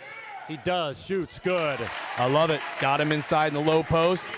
Draws some contact, spin move, good footwork, and puts up that high rising shot. So Troy sees their lead cut to 13. 5:05 to go here in the 3rd. Burbage with the ball, kicks it across the perimeter, stolen by Marr. Marr pushes into the front court. Gives it to Sheasley. Sheasley's going to shoot from 22. No good. Rebounded by Troy. That's Justice Chimicks with the rebound. Gives it to Taylor. Taylor take it into the lane. Bounce pass to Burbage. Reverse layup, no good. McKee with the rebound. McKee has to be a double-double here tonight. Rebounds and points. Marr gets it on the right baseline. Takes it to the hole. Step under. Good. Beautiful, patient move there by Marr. That was massive. So now it's a 6-4 game here, 3 minutes and 30 seconds into the quarter. We talked about the first 4 minutes, Pat. As Troy will work it around the perimeter again. Chimicks will throw it down into the post area to Woodward. Woodward back out to Chimicks. Left-handed dribble to Burbage. Burbage down the left baseline, good from 12. Man, that was a beautiful pump fake, attack the hoop, and up over the rising hand of Newton. Sheasley at the foul line. Tries to throw a bounce pass to McKee. Stolen by Leasley. Leasley the other way. Bounce pass as that one went to Chimicks on the break. And Chimicks is going to be fouled. He'll go to the foul line shooting another 2 for Troy. And Troy showing speed there. They got the turnover. And, man, they had 5 guys flying down the court. Were able to take advantage there in that transition offense. Warrior Run not able to get back. And Marr comes in flying in and tries to get a block. Instead, he gets the arm, has him down for his first foul of the game. Senior Chimicks will shoot the first one, no good. It's funny, Ryan, I said to you and Nate, one thing Murphy does, and she's a shooter, first thing she does when she walks in, she looks at the nets. And if the nets look tiny, it makes the rim look tiny. And, boy, these teams are struggling from the foul line. They are. Second one for Chimicks is good, though. It's funny, the nets are so small, the ball actually got stuck in the net on a possession or so ago. I'll have to talk to Mark Musina about that. Talk to Mark Musina and say, hey, man, you'll shoot better if you get bigger nets. Take it from a shooter. Shooter, shoot. That's a turnover by Warrior Run on the inbounds play after the made free throw by Chimicks. So Troy will inbound the ball here. Bounce pass to Leasley. Leasley, another bounce pass to Burbage. No good. Rebounded by who else? McKee. 14-point lead for Troy. 3:45 to go here in the 3rd. I'm not sure if McKee or McKee or Sheasley have come out of this game yet for Warrior Run. Spin move that time by Marr, and the lane is good. Wow, that was beautiful. Attack down the lane line, spun into the middle and put it up in. Marr, 2 buckets in a row for Warrior Run. 12-point lead, 3:20 to go in the third. Round the perimeter again, as this is Chimix. Chimix gives it to Taylor. Taylor to Burbage, skips it across, ends up in the hands of Lincoln Chimix. No hurry for Troy at this point. 3 minutes to go in the third. 12-point lead. Pump fake that time by Chimix. That's Justice Chimix. Back and forth around the top of the key. Troy very patient right now, just moving the ball around. And this was a bounce pass to Burbage on the cut. It was open, but he lost it, went out of bounds. So following the turnover, it'll be Warrior run ball as freshman Paulson comes in. He'll come in for Wilkins. And there's the announcer, Jinx, just said how patient they were, and then they tried to thread one there to the baseline. One out of bounds. Marr into the front court. Takes it strong to the hoop. No foul call. McKee lost it on the offensive rebound. Burbage comes back the other way. Bounce pass to Lincoln Chimix, and he is going to be fouled to go to the foul line. The 32, I believe, is going to get called for the foul there for Warrior Run. That's the freshman Paulson, Landon Paulson. He's got a lot of minutes tonight. He's playing well for them, giving those starters some breathers. 2 freshmen on the floor right now for Warrior Run. Paulson gets the foul. That's his first, team's third, as the first free throw is good by Lincoln Chimix. Couple substitutions for the Trojans. See if they can keep themselves, keep that energy level up. Didn't look like they're going to go to the full court press here. As Fry comes into the game, the sophomore for Troy. First time we've seen him. Also number 2 for Warrior Run, but don't have a name to go along with that quite yet. Paulson has the ball, gives it to McKee. McKee to Sheasley. Sheasley able to get into the lane, pulls up, backboard good. He used the hesitation there, a head fake, got the guy up on his toes and blew by him and got the layup. Sheasley has said he's playing chess right now. 12-point lead for Troy. Woodward with the ball. Into Leasley at the foul line. He turns back to Woodward. He's got Sheasley on him. 2 minutes to go here in the third period. 12-point lead for Troy. I would step out right now and put pressure on Leasley there. Lincoln too open, Pat. Chimix again. Able to give it to Taylor. And a timeout will be taken here by Troy. Ryan, just continue your point there. You were saying about coming out on him. What's your thoughts about that? Well, Troy is just putting a guy there just at the bottom of the key.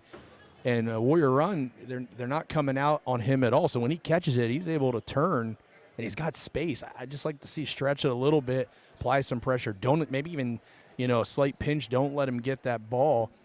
But more so, just be there so when he catches it, he can't turn and square up. Because they've caused some issues for Warrior Run when they've got it there. Not only scoring from that spot, but hitting some cutters on the baseline. The one thing I would do right now is I would bring those bigs a little one step forward. One step forward could make a huge difference.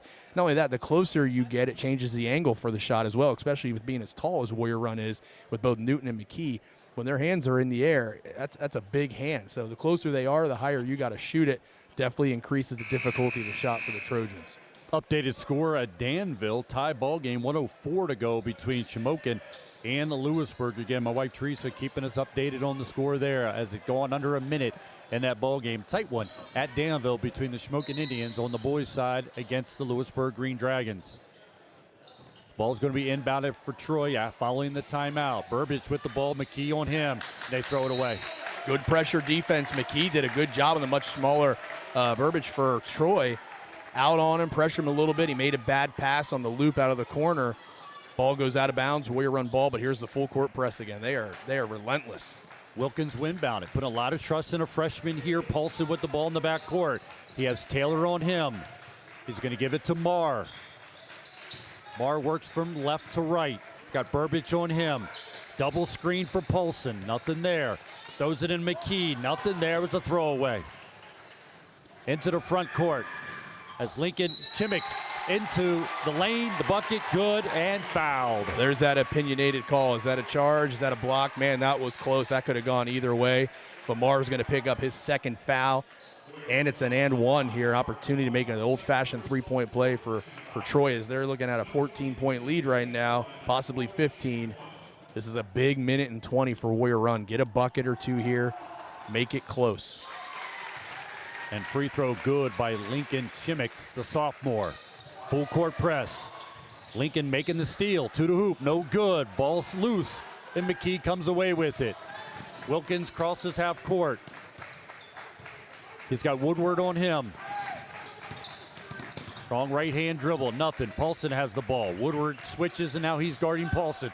Back screen that time by Marr, no good as the ball got fumbled away. The Warrior run right now, just not grabbing the ball. It seems to be popping out of their hands here. That was a wide open big for Warrior run. Would have had an easy layup. Burbage to the bucket. Ball gets blocked. Coach Woodward wanted a foul on Burbage's drive. He didn't get it, but he got the offensive rebound and then got fouled, and he'll go to the foul line to shoot two. Yeah, I almost wonder if that was a makeup call there because I thought he got fouled on the drive. I didn't think the foul was there on the rebound. But either way, shooting two. And that's going to be Marr's third foul. Burbage's first one is good. Keep you updated on other games again. It's in overtime. It's Smokin and Lewisburg goes in overtime. Here it's a 46-30 lead for Troy. Burbage at the foul line shooting his second one here. 43 seconds to go here in the third period. Sheasley will check back into the game. He'll come in for Marr, who has those three fouls. Crucial 43 seconds here, Pat. I mean, you want to close out this quarter strong if you're Warrior run. Full court press once again by Troy. Inbounds to Wilkins. Wilkins has Lincoln Chimix on him. Oh, no. Crosses half court, gets the screen from Newton. Woodward guarding Wilkins. Now Sheasley has it with Taylor checking in. It's a switch, as now Woodward will have Sheasley. Hands off to Paulson at the top of the circle. 23 seconds go here in the third period. Sheasley has the ball. Right hand dribble across the perimeter. Into the high post. High-low entry to McKee for the layup, good. And you talked about that at halftime. High-low, and right there, Warrior run perfected it. Big bucket here, 7 seconds. As Lincoln Chimix brings it into the front court. Burbage has it, goes hard to the bucket, left-handed, and is blocked by McKee.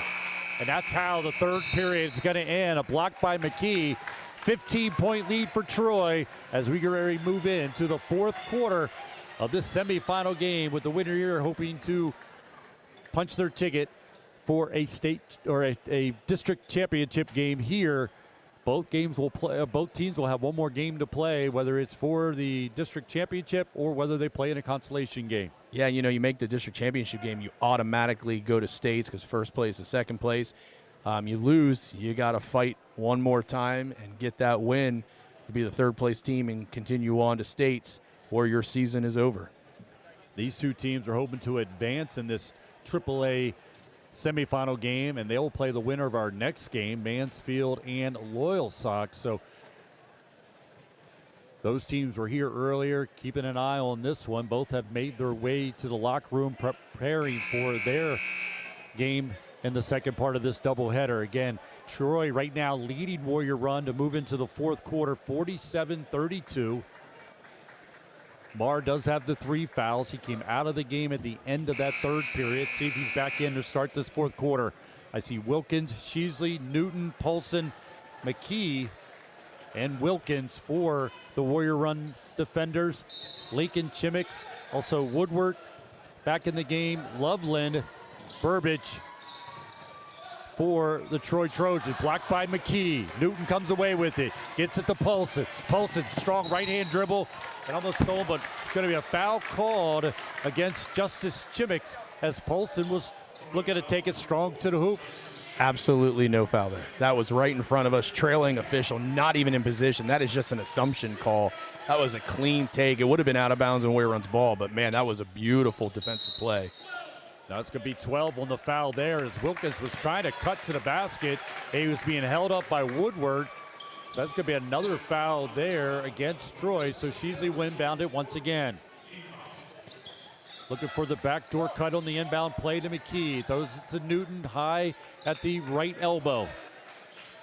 Wilkins has the ball on the right side. Gives it to Paulson. Paulson guarded by Lincoln Chimix. Sheasley cut to the basket, nothing there. Newton swings it around the perimeter, Wilkins. Double screen for Sheasley. Pump fake, pulls up, and in and out. And Lincoln Chimix will come away with the rebound. Beautiful pump fake, though, by Sheasley to get himself an open look. But, man, Troy is just fast. They just play defense. They're tenacious. Add to the stack column for McKee. Gets a steal there for Warrior Run. Sheasley's going to take it to the hole. Turns around, knocks it down. Well, Sheasley hasn't hit a three in this second half, but he has a couple buckets near the hoop, just showing you his versatility as an offensive player. Now Troy looks up and sees himself still leading. 13-point lead with 6:45 to go here in the ball game. AAA semifinal game here in District 4. Warrior Run's able to put up points, though. 11 points in the final minute against Wellsboro. Ball swinging around the perimeter. Burbage has it. He's looking to look for a three. No good. Gets his own rebound. Pump fakes on Newton. Kicks it out to Woodward. Woodward to Chimix. Boy, Troy uses a lot of pump fakes, and Warrior Run keeps biting on them. They keep leaving their feet. They just need to stay down. Chimix left-handed dribble to the hoop. Little Euro step and good around McKee. That was a beautiful stolen. play. Coming back the other way. Chimix once again. Chimix able to skip it across. Burbage ends up with it. He gets a left-handed bucket, and that's a huge point in this ball game for the Troy Trojans.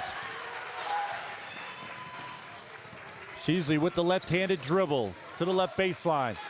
Defended tight there. Throws a bounce pass to Polson. Polson knocked to the ground, and there's going to be a foul called there. Well, late whistle. I do agree. I believe that was a foul, but, man, that was a late whistle well after the shot. Troy's coach does not like that. Definitely was a foul, though. Sheasley dribbled into the corner, got himself stuck there. Not a heads-up play, but able to find 32, the freshman, Paulson, underneath the hoop. He tries to put it up over his head backwards and does draw the foul. Paulson, the freshman, knocks down the first one. The old adage, Ryan, just because it's late doesn't mean it was wrong. So just as you said, it was a late call there, but definitely the right call to put Paulson at the line to shoot two. Knocks down his first one, looking for the second one here. Yeah, as long as they get the call right. Second one is no good. Rebound by McKee, and he's going to go up, be fouled by Burbage. That's just size there. That's just size. He just goes up and grabs that ball at its high point, and smart to keep it high and go right back up. Gets hit on the arm. But he struggled from the foul line here tonight. See if he can knock down these two. That's McKee, the freshman. Yeah, he missed his last two, I believe. Last four. And he missed another one. Down 16 with 5:48 to go. As Gavin Gordon, a 6'4" sophomore, checks in for Warrior Run, as McKee will get the second free throw here. Leasley back in the game for Troy. McKee eyes it up, lets it go. Short, no good. As rebounded by Warrior Run. Gordon comes in, unable to knock it down as he got the offensive rebound. As Troy is in command here with 5:35 to go in the ball game. And now Warrior Run showing some full court pressure, a little bit of a trap there. A double pump fake that time by Burbage. He gets fouled by Gordon, and he's going to go to the foul line after the made bucket, try to finish the and one. That's tough. You can't foul there, and if you do foul, it's got to be hard. You got to make sure they don't get that shot off. Not smart there. Wasn't heads up. That's killer. Lewisburg leading 52-48 with 55 seconds to go. Wow. In the district semifinal game from Danville, updated by my wife, Teresa O'Brien. Burbage knocks down the free throw to complete the and one. 19-point lead now for Troy. 5:30 to go in the game. Marr will get it in the front court. He's at the left baseline. Throws it out to Wilkins. Wilkins will drive to his right. Looking for Gordon. Not there. Gives it to McKee at the elbow. High-low entry. Not there. Stolen by Burbage. With 5 minutes, coming up on 5 minutes to go. Probably the first time tonight that McKee looked like a freshman there. Not a good pass. And quickly the other way, Troy Burbage knocks down the bucket to increase it to a 21-point lead, under 5 to go. Sheasley with the pump fake for three, no good. Rebounded by Leasley. Leasley's able to get it to Chimix. Boy, does Troy push pace. They just go, go, go. With the dribble is Taylor. And a timeout will be taken by Coach Woodward for the Troy Trojans. And Ryan is a coach, and Babin, you know as well, so often in games you can find a 5 3 to 5 minute stretch that completely changes the game. Well, we just saw that stretch right there, as the one was after Troy had made a foul shot. They went to inbound it, and then Chimmick stole it after making the foul shot. And boy, that's just a big turnaround here, and it's really pushed the lead out for Troy. They now lead by 21 with 4:42 to go in the game. Yeah, the first 3 minutes of this quarter, Troy has just been all over the place. Their energy it's almost higher than it's been at the start of the game, and they've created a lot because of that. Pushing the pace, the transition offense. They've gotten a couple fouls and one, and then they've, like you said, they had those turnovers. It's all about effort. It's all about heart, and there is no question that Troy is a motor, and they play with a ton of effort, energy, and heart, and because of that, they're taking it to Warrior Run right now. And for those that aren't here and can't see it, I mean, when you look at the size differential, you know going in, Coach Woodward for Troy had to stress, look, we're going to be undersized, so we better do it with effort. We better do it with resilience and strength and everything else. And these are solid-looking kids. Troy players are here, undersized, but very interchangeable kids. Very solid play by Troy here today. Inbound it for Troy. This is Taylor. Taylor has the freshman Paulson on him. He gives it up to Woodward. Woodward trying to drive on Marr, and it's going to be a foul on Marr. That's going to be his fourth. Yeah, Marr just a little too close there, too much body. Cannot get in the way. You can't keep an offensive player from making a move there with your body, and he was just all over him. Easy call for the officials. Marr's fourth, and now it's the bonus, so it's 1-1 for Troy. As Woodward goes to the line, shooting 1-1. Good job by the officials. There was extra chirping going on there. You know, the intensity is high. Officials stepped in and had a quick conversation with the two people involved with that. They get them just to calm down some. Nice job by the officiating as Woodward knocks down the first of his 2 free throws. Yeah, if Troy's able to hit these foul shots late here, there's no chance for Warrior Run, because Warrior Run's going to have to foul here and there. Second one is up. It's no good. Rebounded by Paulson. Paulson's going to push pace. Right-handed dribble. Takes it through the lane. Is going to be fouled. Going through by Leasley. Impressive freshman is Paulson for Warrior Run. He's come in a very difficult time, but he's been the main ball handler against some of that press. So impressed by this freshman for Warrior Run. Yeah, definitely no fear. The kid plays. He attacked the hoop well there, tried to do a Euro step and got fouled. Does miss the first, though, of 2. We'll get a second one here. 57-35 lead for Troy. Second one's no good. Offensive rebound opportunity for Warrior Run. Unable to come up with it, so Troy does. Woodward into the front court. Bounce pass. Give it to Leasley, and he's good. They get to the rim fast. Unable to allow McKee to get his hand on that one. A good layup by Leasley off the feed. Paulson with the ball, defended by Burbridge. Burbridge makes the steal, gives it over to Taylor. Up 24, it doesn't matter. They are relentless. They're playing like it's a 1-point game. Paulson with the steal. He'll turn, he'll give it to Marr. Marr's gonna drive the left baseline, turn. Starts to throw it to Paulson, and it goes out of bounds. And that's all pressure there. Number 3, Loveland for Troy there, just doing his job. Great defense, not allowing the baseline there, and he just leaves no room there to breathe. Marr turns the ball over. So Troy windbounded here, 3:45 to go in the ball game. Inbounds will come, and that's Chimmick into the front court, right to the hoop, and good. He's a nice player, man. He's got good body control. He's got footwork, nice Euro step there, finishes with the left hand. Complete player in Chimmick's. Paulson with the ball in the right wing, throws it into McKee. McKee backs down Leasley, turns, good.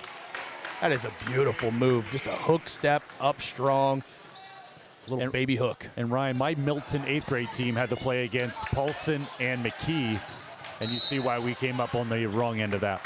Yeah, I can see why. He's a heck of a player. Ball goes out of bounds. Nope. Actually, Leasley's going to get called for a foul. There was scramble along the sideline there. Wertman thought it was out of bounds, but actually to the benefit, ends up foul called. This has put Wilkins at the foul line for Warrior Run. Got to make these. Warrior Run really struggling from the foul line. He eyes up the first one. No good. Chased down by Leasley for Troy. Gives it to Burbage. Burbage to Woodward. Back to Burbage. Now they're trying to play keep away. This is Taylor. Taylor to Burbage. Between the circles. No hurry. Paulson defending him. Wilkins on Taylor. Now they give it to Chimix. He has Sheasley on him. Left-handed dribble by Chimix.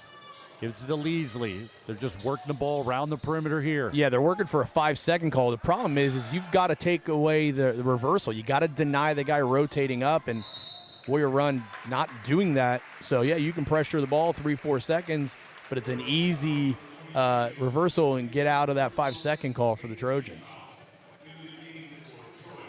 A little bit of fatigue here right now, I believe, too, for Warrior Run. Hands on hips, seeing it all over the place, missing the foul shots there, a little bit slower in their defensive rotations. I think you're seeing that wear down effect. We were wondering if Troy would wear down with their energy, but man, they just seem to be getting stronger here as the game goes on. As Chimix attempts the first one is good, increasing the lead to 63-37. Ryan, we got a buzzer beater in Danville. No way. What was it? With the winner, Lewisburg beating Shamokin at the buzzer to win that one 54-52. Do we know who hit it? I don't know. Would have to ask my wife if she would have that information for us. Appreciate her giving that as update. That's a great one down in Danville. Wilkins comes into the front court, right wing. He's going to be held up. It's going to be a jump ball called as Taylor and Wilkins will be holding the ball simultaneously, held ball. So it will be Warrior Run ball to inbound it on the left sideline. Burbage comes out, getting the celebratory congratulations from his team and his coach. Warrior Run will inbound the ball here. T-Berry into the game for Troy. Sheasley looks to shoot a three. It is going to be blocked. McKee gets the rebound. Backing a man down, and he's going to get fouled. Colin Loveland, the junior, will foul McKee. He'll go to the foul line looking to shoot a 1-1. Pat, what do you think Troy's practices are like? I don't know if I think you've seen this video before. I don't remember what year. It might be early 1980s, mid-1980s, Williamsport in the state championship game. Pete White was on that team, and they played like this. They were just up in your face the entire time. First free throw good by McKee. Well, the other thing is they're all interchangeable. Yeah. So, I mean, you don't need to designate anything. Just go play. You're going to be a post on the one cut, and then you're going to be shooting three. I mean, they've been full court man-to-man the entire game. And 94 feet. Yeah. I mean, they're like Arkansas back in the day. Nolan Richardson, 94 feet of chaos. That's really what he said, but No, you can't say. Team right here plays with so much energy. It's very impressive. Sheasley misses the first free throw. Subs coming in as this one is in hand for the Troy Trojans. They'll improve to 16-7. They'll play the winner of our second game between the Loyalsock Lancers and Mansfield. Fry has the ball. Throws a quick pass to the left. Nothing there. Back out top between the circles. This is Loveland. Loveland through the paint. Strong drive to the hoop. And they're just working it around here, around the perimeter. Taylor has the ball. Going to hand it off. Just keep it moving. Got Warrior Run chasing. 1:45 to go in the game. Troy will advance to the AAA District 4 championship game again against the winner of our second game between Loyalsock and Mansfield. Right to the hoop is Woodward, and good. Nice left-hand finish there. Took advantage of the overplay on the reversal, and he just attacked the hoop for an easy layup. Warrior Run takes it into the paint. Nothing there, and the ball's going to go out of bounds. Good sportsmanship there. I like to see that. Two Trojan players helping up the Warrior Run player there as he got knocked over. Tierberry will come into the game, number 15 for Troy. His first time he's been in the action here. Leasley comes back in as well. Inbound play for Warrior Run. Sheasley's going to get a look. Front iron, no good. Rebounded by Troy. 1:10 to go in this one. As Lincoln Chimix will bring it into the front court. Left-handed dribble. Troy, no hurry here. We're about to go under a minute to go here in this one. Troy in command. Even though they threw that one away, it goes out of bounds, but they're leading 65-39. This was a 9-point lead at halftime. Yes.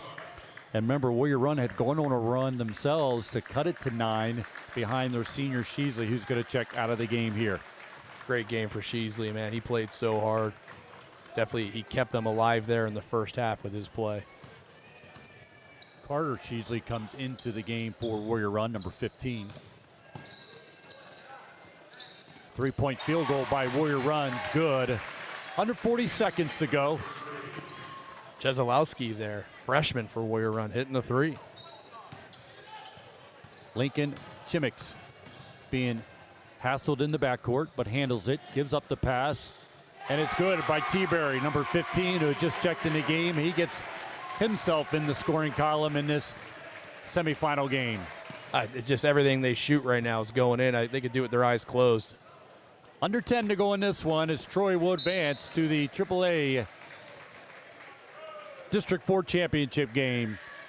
Warrior Run not done, though. They'll be able to play in the consolation game against whoever comes up on the short end in our second game. Leasley will come out. Also coming out is Lincoln Chimmicks.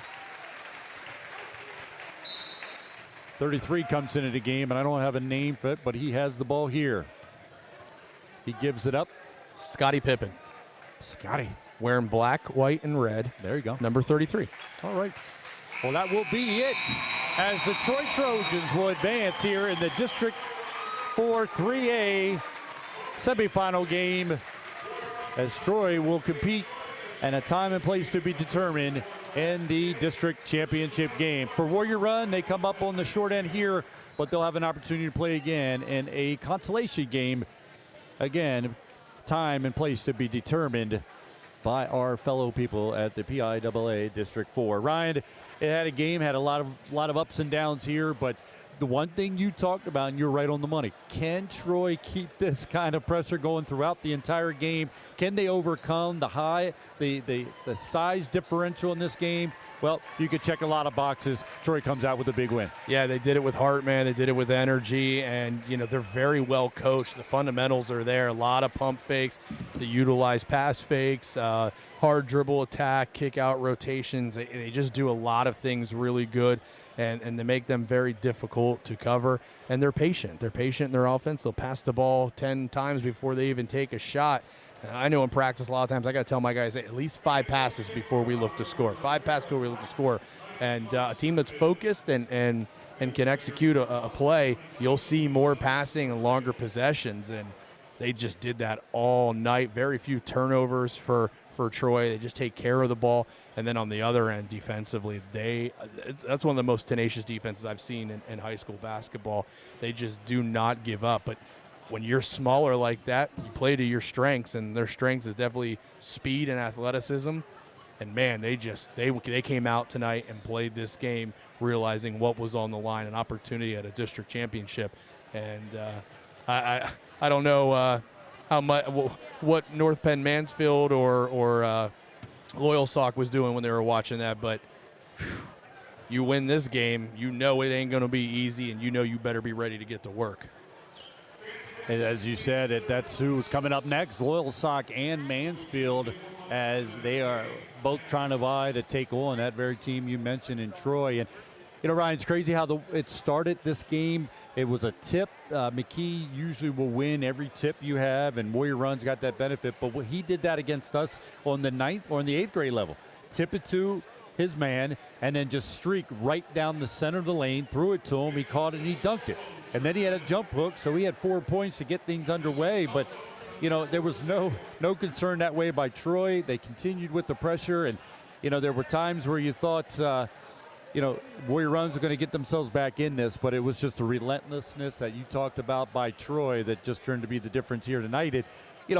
It's one of those deals where, okay, you're sitting here watching them. Okay, so how do we scout them? How do we what do we have to do to be able to offset what Troy's going to bring? And one thing is you can't put the ball on the ground. You can't dribble it around these guys. They're up underneath your chin. You got to be able to do with the pass. You can't have the weak passes because they'll step in front of those. You can't turn your head on the defender because they'll come behind you and tip it away. And like you said, I like your comparison. You talked about the Williamsport team, coached by Pete White. His son played for him as well.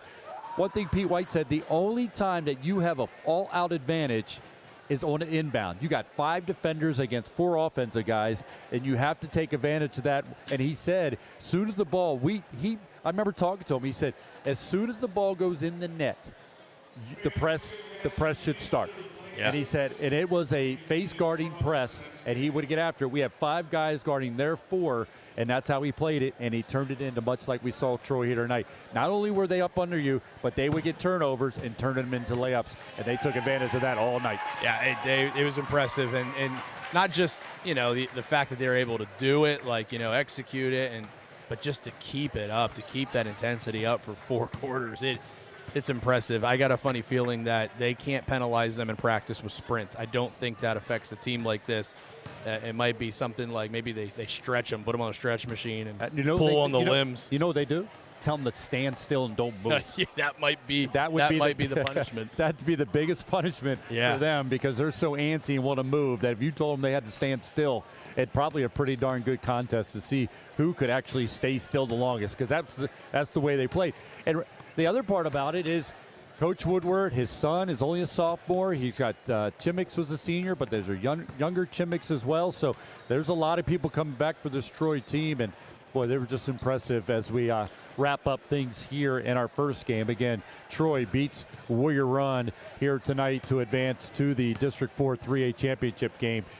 We turn our attention here to the game in front of us. We've got Loyalsock warming up here. And also, of course, Mansfield. Don't know a lot about Mansfield. We know about the history and the coaching of Loyalsock, and that's where I hand it over to you, Ron. You've seen Loyalsock over the years. You know what they're going to bring. Talk a little bit about what you would expect from Coach Insinger and his Lancers. Well, Pat, and we're here in the post-game show, the Murray Motors Milton post-game show, and we're gonna take a break here in just a minute. But hopefully, Babin can get the stats going. And then I tell you, Coach Insinger has a history. 1,000 wins. Mm-hmm. He's never coached a player that doesn't have at least 1 district gold. I mean, it could go for years and years and years, and 40-some years I think he's coached now. And literally, you have to go undefeated for like 40 years to match his win total. It's unbelievable. It's impressive what he's done with this program. And, man, what rosters he has had and he's developed. And, a lot of people thought this would be like a little bit of a down year for Loyalsock. If this is what a down year looks for Loyalsock, I'd take it. I mean, they're still very good. They're not as big as what they've been in the past, but they've got a little bit of everything and ability to score. Absolutely. Looking forward to this one getting underway. So, you're saying we're going to take a little break here, take Ron? A couple-minute break. We'll come back with the next game. All right, get yourself ready as we're going to bring you moments away from the Loyalsock Lancers and the North Penn Mansfield coming up soon right here on From the Booth.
Welcome to the second game of our doubleheader here from Montoursville High School as the Loyalsock Lancers will take on the North Penn Mansfield Tigers. As North Penn comes in with just one loss on the season, 21-1, as the Lancers are at 14-9. Just about 2 minutes before we'll get this one started, as the captain just met with the officials. If you're just joining us, we covered the first game of the doubleheader, actually the second game of a tripleheader, but we covered the Troy Trojans beating the Warrior Run Defenders.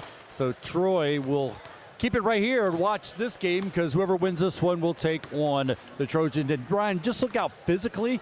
You look at these two teams, it just looks like a different level of classification or something. I mean, these teams look number-wise and also physicality-wise look much bigger than what we just saw in that first game. But what we saw from Troy, size didn't matter. They came at you, and again, these two teams were able to watch a lot of that Troy game, so they'll have a lot of scouting to go over should they win this one and take on the Trojans. But again, it's the Lancers and the Tigers in our second game of our doubleheader here from the booth. North Penn Mansfield looks like a college football team about to play a high school basketball game. They are not only are they big, they've got some like girth to them, some muscles. Holy moly! I'm not sure, Pat, you could take these kids. No, that definitely could not. You look at number 5 making his way here to the sideline. They're walking down right in front of us.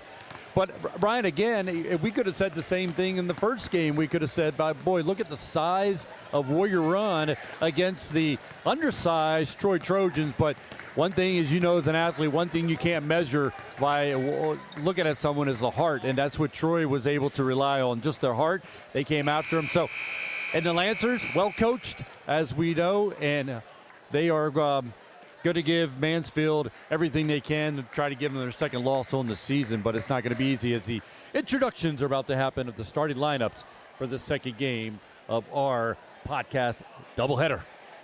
Pat, I know Warrior Run was big, but man, this Mansfield team, they look like each guy's got 50 pounds, along with 6'5" in height, and multiple guys. They're huge. We're going to be able to hear who's going to start here. We don't have a lot of information on these two teams. They're doing what we can to get this underway, but we're hoping to bring you an exciting District 4 AAA semifinal game between the Tigers making their way down from North Penn Mansfield against the Loyalsock Lancers, making the short drive from Loyalsock here to Montoursville High School. Yeah, basically a home game for them, huh? Absolutely.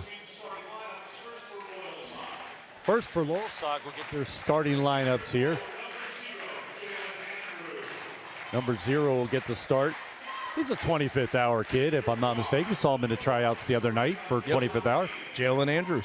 Good size, good football player. You saw him play in the fall for the Lancers as well in the football field. Good receiver. I know District 4 dudes covered a couple Loyalsock games. The one at Southern Columbia, getting the big win at Southern Columbia. Andrews had a massive game. So I think these numbers are a little difficult to see here for the Loyalsock Lancers. Even, okay, that's number 3 there. So they go right down 0, 1, 2, 3, and finished up by number 24 for the Loyalsock Lancers. So that's Andrews, Abdul Hakim, Patterson, G, along with Bauman for the Loyalsock Lancers will get the start. Lawrence, number 3 for Mansfield. Number 5, that's Burley. Number 11 getting the call, that's Alex Davis. He's a 6'1" sophomore. Can only see him size, but also underclassmen as well. Number 12 get the start, that's Cooper Shaw, 6'3", Ryan, and he's a sophomore. Man. And finished out by number 14, that's Carson Dominic, 6'4", and he's a junior. Well, that number 5, I don't know how you say his name, Burley. I'm going to call him Burley because he is big. 6'5" senior. He's got some mass to him. That is a grown man out there on the floor. He could be the coach. You put him in a suit and tie, man, you wouldn't question it. They're 21-1 coming in today's Mansfield. Again, starter number 3 is Lawrence, a senior. Number 5 is Burley. He's a senior at 6'5". Alex Davis is a sophomore. He's 6'1". Number 12 is Cooper Shaw. He's a sophomore at 6'3". And finally, Carson Dominic He's a junior at 6'4". For the Lancers, number 0 is Jalen Andrews. He's a 6'1 junior. Abdul Hakim, 5'9 junior. Gage Patterson's a junior at 6 foot. Tyler G's a 5'10 junior. And rounding out the starting 5 for the Loyalsock Lancers is Nate Bauman. He's a 6 foot junior, and we're underway as the Tigers will come away with it. Left wing swings it between the circles. Loyalsock in a man-to-man to start. And there's going to be a traveling call against the Tigers as the ball had gone to Alex Davis, but he traveled, couldn't get his feet underneath of him. So the Lancers were going offense for the first time. Credit Patterson there. He left his man and doubled it. Caught the North Penn Mansfield player off guard. He just traveled. Swinging around the perimeter. Andrews shooting the 3, good. That's the start you want, right? Student section going crazy over there on the first shot. Both student sections in a blackout, by the way. So the Tigers down 3-0. They take it into the scoring zone. Across the perimeter is Davis. Stolen by Andrews, but then backed by the Tigers. Lawrence on the left wing, trying to throw into the post. Stolen by the Lancers. Andrews breaks out of the pack to the hoop, and good. Quick 5 points for Andrews. Great start for him. Definitely, in my opinion, their best player, best athlete. Get him hot early. That's trouble for North Penn Mansfield. So Mansfield will try to get into the post, and they do. Now it's going to be stolen by the Lancers once again. Quick skip up this time to the left wing. That is to Patterson. Patterson looking at the short corner. Skips it out top is G. Patterson with it again. Driving to the post. They're getting a traveling call against Loyalsock. Looked like on the drive, maybe he was bumped. Yeah, definitely. Insinger not showing anything there. He's going to stay calm and cool, but that definitely was a foul there. 5-0 lead for the Loyalsock Lancers. Just starting this second game of our doubleheader as the Lancers are taking on North Penn Mansfield. Steal there by Andrews. He gives it up to Patterson. Loyalsock goes into a set here. Abdul Hakim with the ball. Now gets a Patterson between the circles against his zone.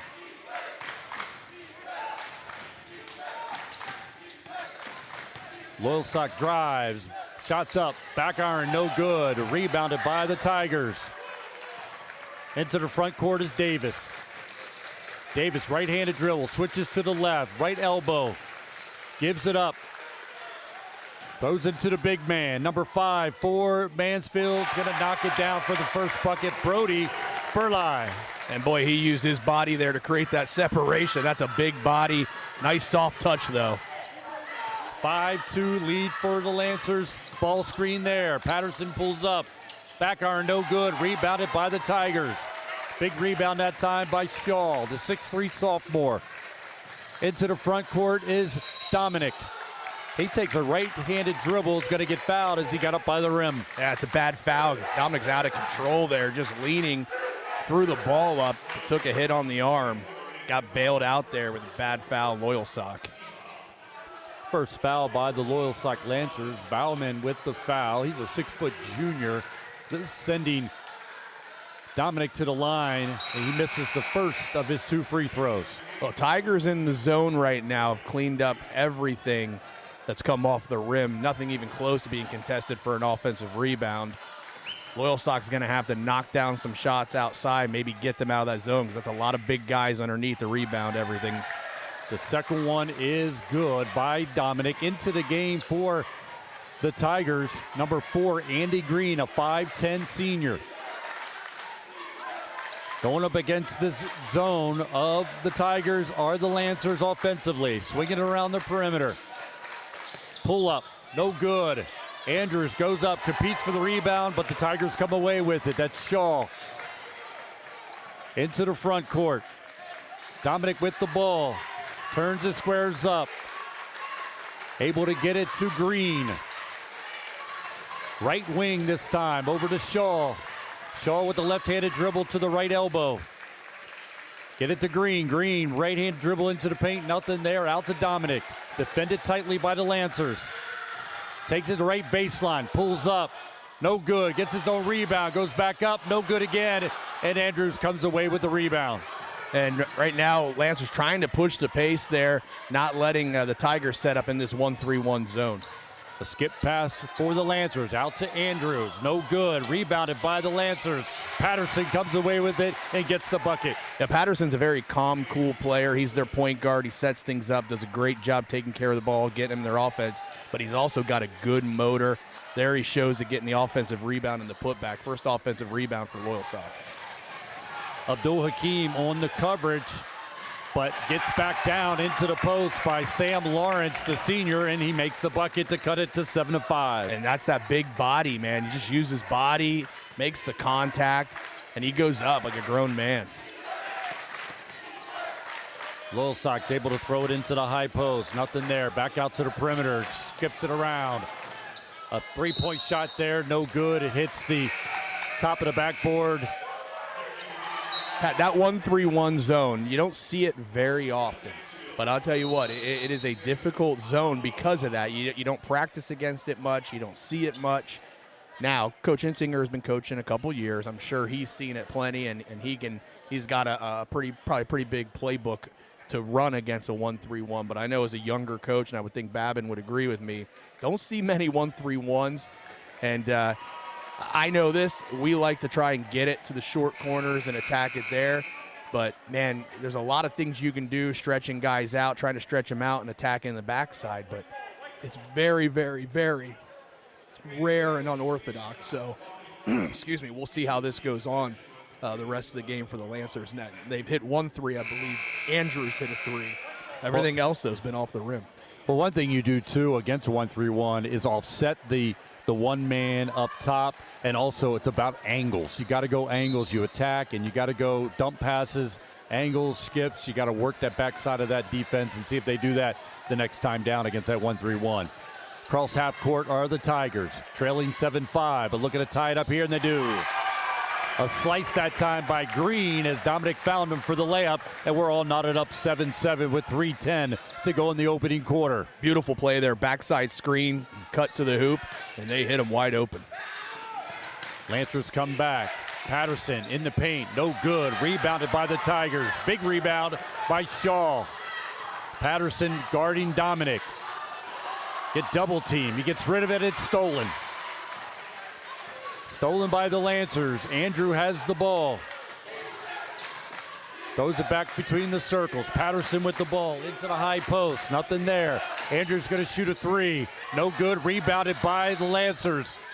To put it up, no good. It was Patterson trying to knock it down, and it rimmed out. Rebounded by the Tigers, and the Tigers are fouled. Oh, man, you get that great offensive rebound, which they're going to be probably limited in this game.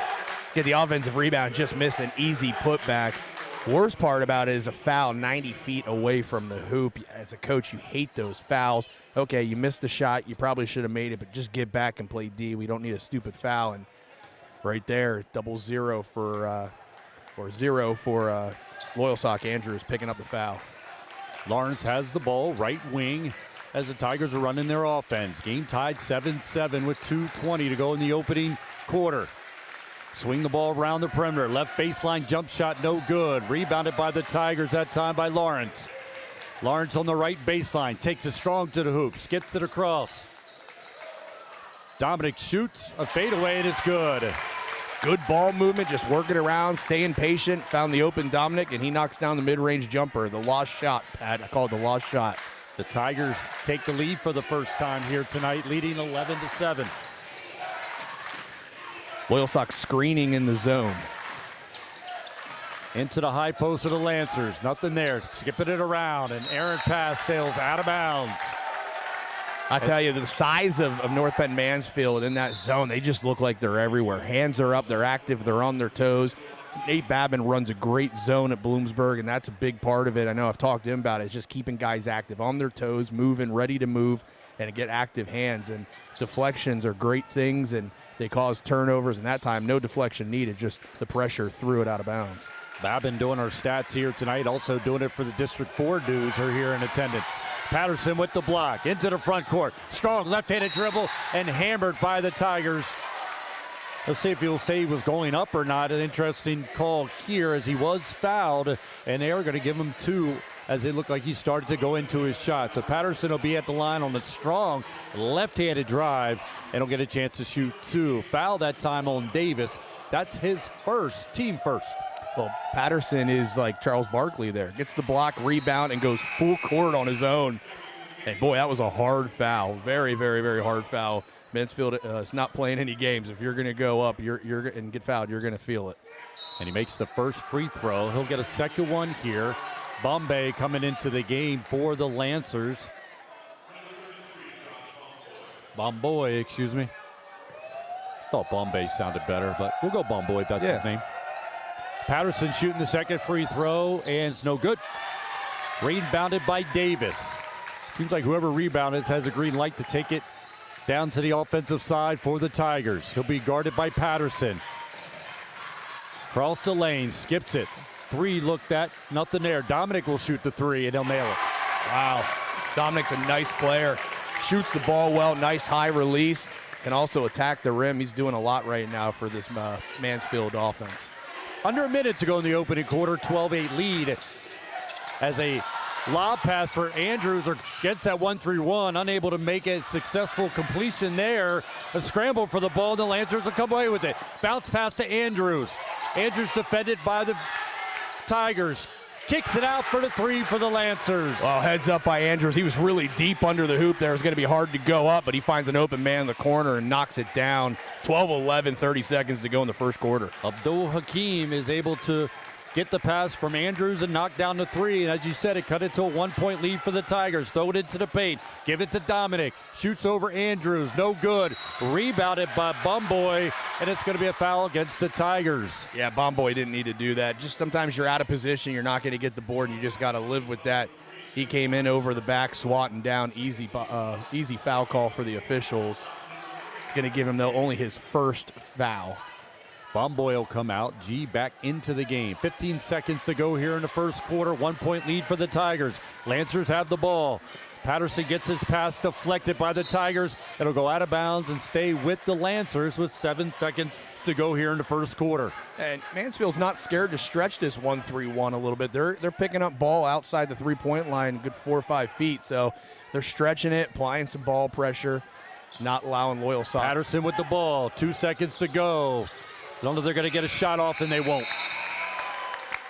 So that ends the first quarter, an exciting first quarter between Mansfield and the Loyalsock Lancers scorer. Tigers leading this one 12-11. Ryan, that was an interesting start, kind of like the Warrior run where Loyalsock got out to a quick start as Andrews hit the 3, and then he had a 2, and he was in a groove there. But then the Tigers use their size or girth, get the ball into the paint, and Dominic was the difference in that first quarter for the Tigers. And not only the Tigers showing that strength down low and their big body, but they also knocked down some shots, some mid-range, some three-pointers. They're showing a little bit of everything, a well-rounded offense there. And they're doing a good job because the Loyalsock's applying good ball pressure. Patterson's doing a great job on ball, creating pressure. They have forced a couple turnovers because of that. And they're switching on everything, so the ball screens aren't doing anything, which, you know, can get a little frustrating. You know, you're using screens trying to get to the hoop, and Mansfield just has to stretch every dribble out, but they're staying patient, they're staying calm, and wait until they get the look they want, and they've been knocking down that look when they find it. All starters back into the game for the Lancers. And also looks like the case for Mansfield as well. 12-11 lead for the Tigers as Lancers will inbound to start the second quarter. Patterson crosses half court. Gonna go up against his zone once again. Andrews with it, kicks it across to Abdul Hakim. Into the high post to G, makes a spin move. Stolen that time by the Tigers. Number 11 came away with it, Alex Davis. He's run over by G, and it's gonna be a foul on the Loyalsock Lancers. Well, the Tigers switch it up there to start the second quarter. They go from the 1-3-1 zone to the 2-3. So I wonder if that caught Loyalsock off guard a little bit there, and they tried to force a pass that wasn't there. Got the turnover. As the Tigers have it into their front court. With the ball is Lawrence. Skips it across to Dominic. Contested by Andrews. Go out of bounds off the Lancers. So the Tigers will have the ball underneath their own basket. leading 12-11 with 7:35 to go here in the first half. Strong cut by Shaw, able to get it to Lawrence. Lawrence throws it to Davis. Davis defended tight by Bauman. 3-point field goal by the Tigers, no good, and rebounded by the Lancers. Patterson will bring it into the front court. Looks at that zone of the Tigers. Kicking around the perimeter. Some movement into the low post as Andrews looks at the three. Now he's going to explode through the lane, and he's going to get called a Tiger foul as he got tripped up coming through the lane. It's the right call. Weak whistle there, though. It wasn't a very loud whistle, so I think that made some people mad, but definitely was a foul there. Coming across the arms of Andrews as he was trying to get into the post and up for a layup.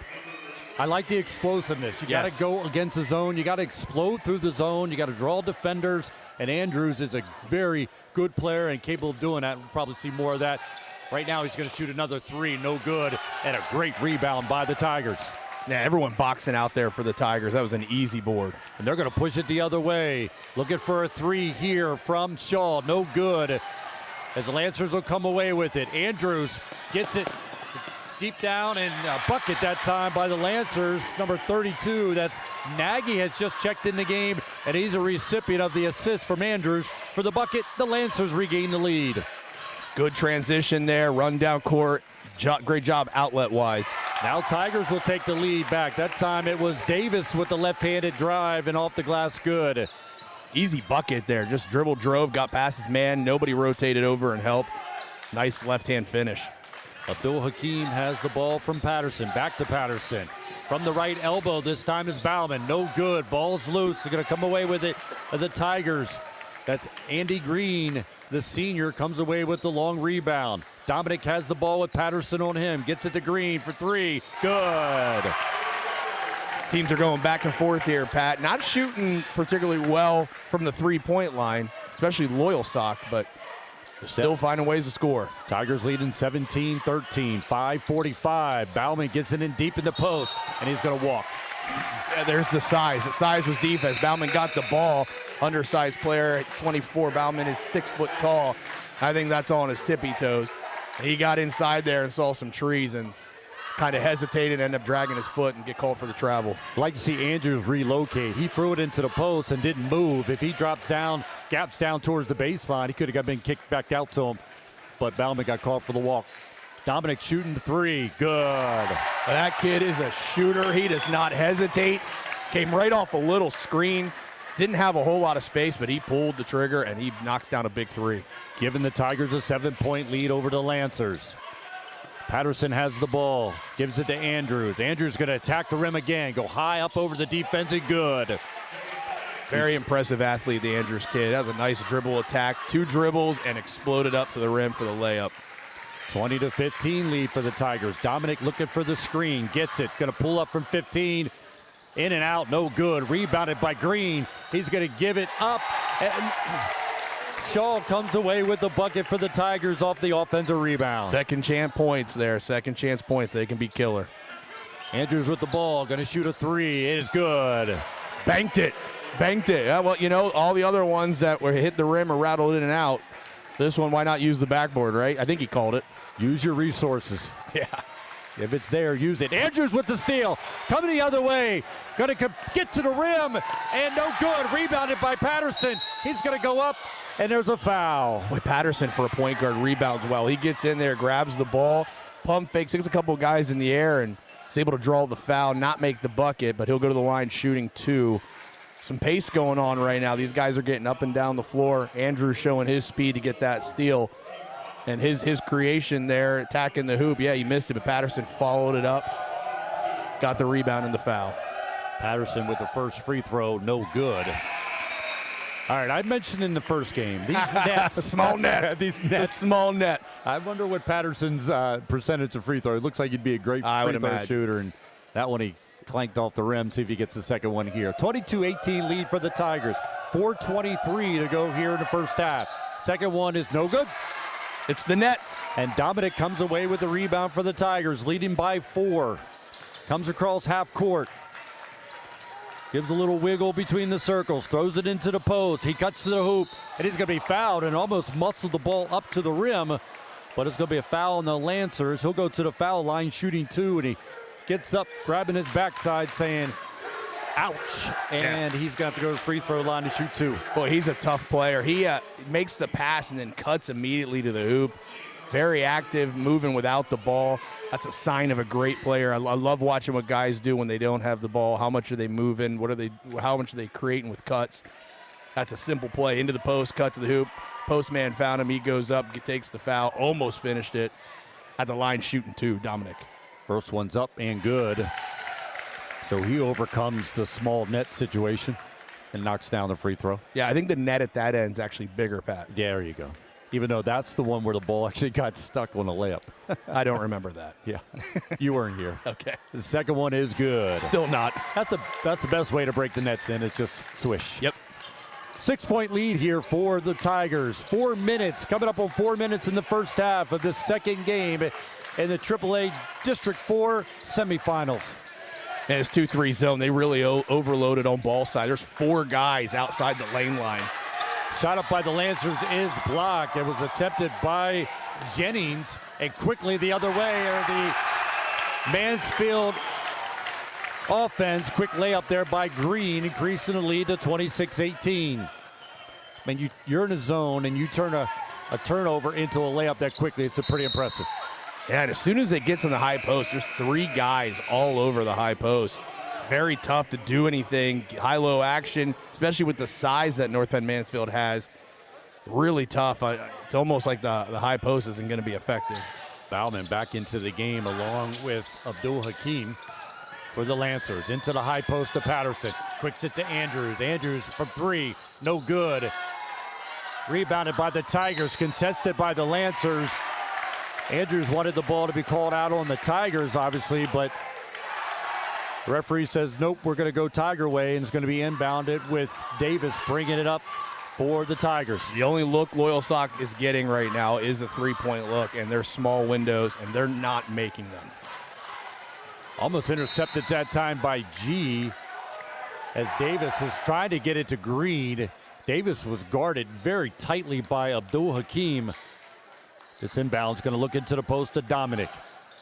Kicks it back out to Burlai. Lancers get the steal. Deflection.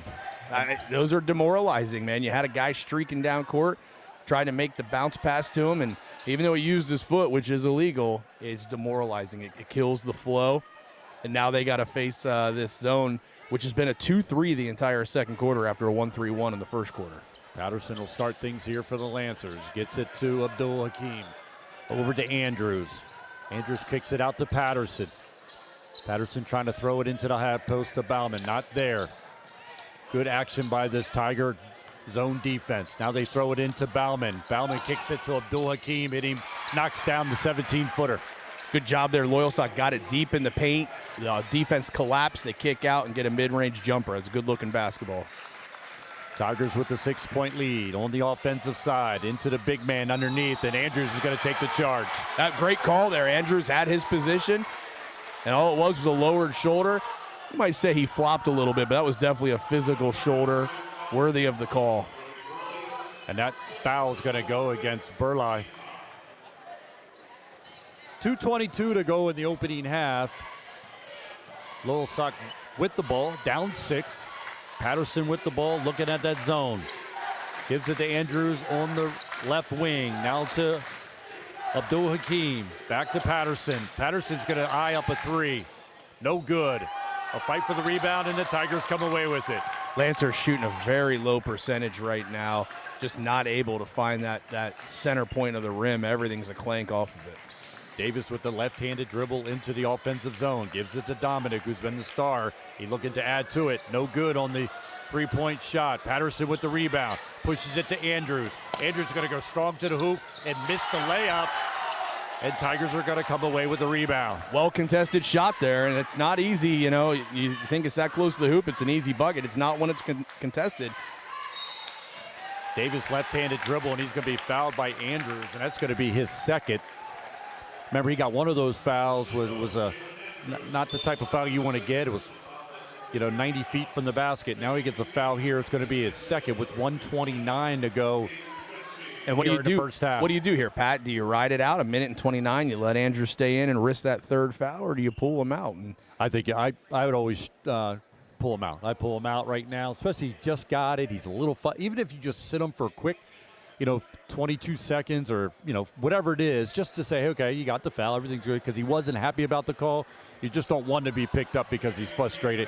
Because that third one will definitely change how you're going to manage him. We got a number change now. Dominic has a lot of blood on his jersey, so he just swapped with another player. I don't know if that's even legal. It's not, because Okay. he's in the book. 22 is in the book of somebody else. You better have a backup one, as the trainer here will try to clean off the blood. That is off a Dominic. lot of blood, too. That is a good amount. Good luck getting that all off. So Mansfield coach will call a timeout here, allow us to reset some here. 1:29 to go in the opening half. 26-20 lead for Mansfield. And we talked about Andrews has 2 fouls on him. And also, you've seen opportunities for the Lancers at the basket. And you said, Ryan, it's all been contested. There's nothing easy about what they've been able, or what they're trying to do when they get to the rim. Even when they're able to leak it out, they're not able to go in there. Too contested by the Tiger defense. I mean, it's size. They're there. They're big. They're strong. They get up. They contest. They're not swatting at anything. They're very disciplined. They just rise up and create a big wall, and it gives you a hard time. And people don't realize this. You can do shot analysis. I've seen them in the NCAA. Like, you would think, oh, the guy's close to the hoop, but if it's defended and it's contested, it's a low percentage shot. I mean, honestly, an open corner three has a higher point yield than a defended post move. So it's not easy just because it's close. Defense can make that close shot very difficult. Tigers inbound it off of some heavy pressure by the Lancers following the timeout. This is Davis on the right wing. Now he's going to use his left-handed dribble to take it to the left elbow. Swinging it around the perimeter. This is Shaw. Shaw defended by G. It's going to go back to Davis. Davis looking into the post. Throws it. Intercepted by Andrews. Andrews gives it to Abdul Hakim. Kicks up to Bauman. Bauman to Patterson. Patterson strong to the bucket and good. A foul against the Tigers.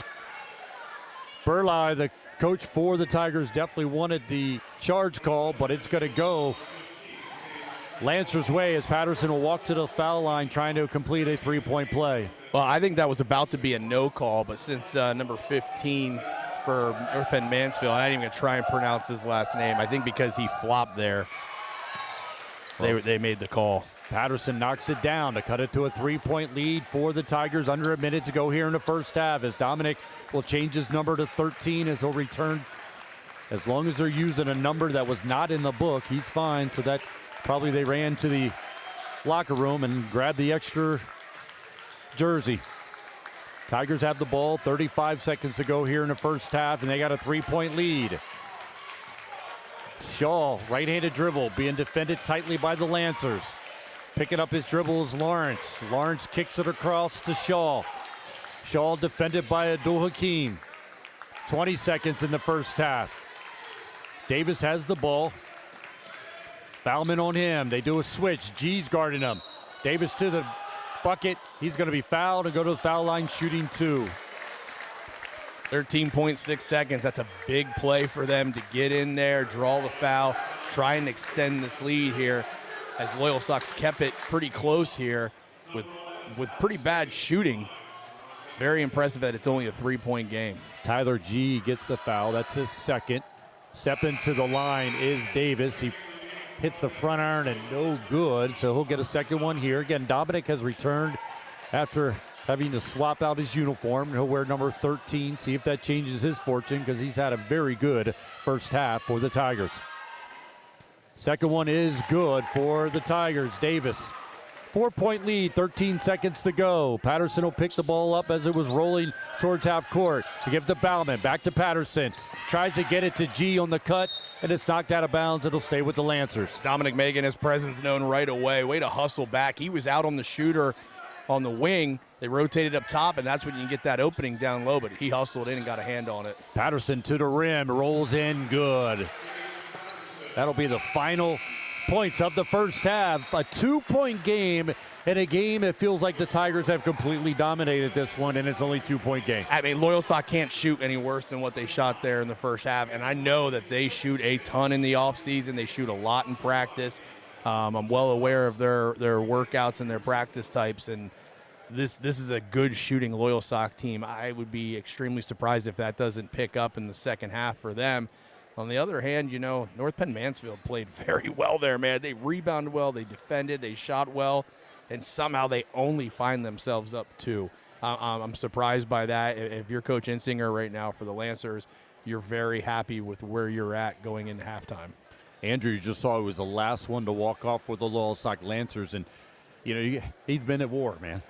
And he's not one that's going to let up. He's a football player, like we mentioned during the pregame, and seen him play at a very high level. And he's not shy to try to get to the rim. He explodes there, and boy, he just has gone up against a lot of size of these Mansfield Tigers, and it's been a tough going around. But he's ready, you know, going into halftime, and he's going to get himself reset and get ready to come back out. But again, a game that feels like it should be a much bigger lead for the Tigers, only 2 points, 27-25 lead for the Tigers. The two teams trying to vie for a District 4 3A championship. They'll take on Troy, who won the earlier game over the Warrior Run Defenders. And man, I would be really impressed to watch the Troy team play either one of these teams, Ryan. We were very impressed with what Troy was able to do against a Warrior Run team. But Warrior Run, not at this point, and I'm sure Coach Wortman would tell you, are not at the level what you're seeing between these two teams with Loyalsock Lancers and Mansfield.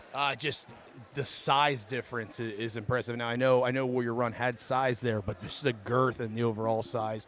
And you know, Troy's showing the athleticism and the speed, not an issue.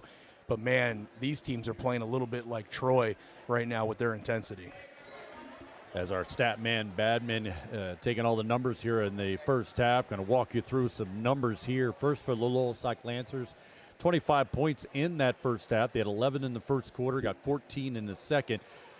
And as we talk about with Andrews, he had 5 in the first quarter, came back with 5 in the second quarter, so he ended up with 10 in that first half for the Loyalsock Lancers. Abdul Hakim ends up with 5, hit a 3 in the first quarter, and came back with the 2. He's got 5-point total in that first half.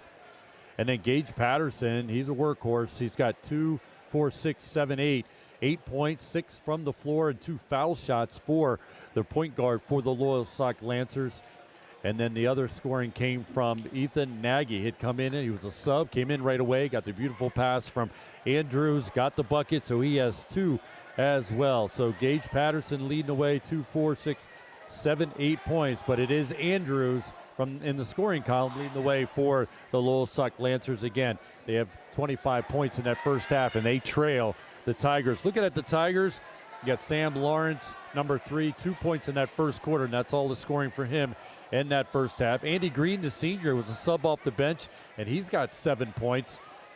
Burlai, the big guy in the middle, his coach's son, he's got 2 points, got those in the first quarter, and that's all his scoring in that first half.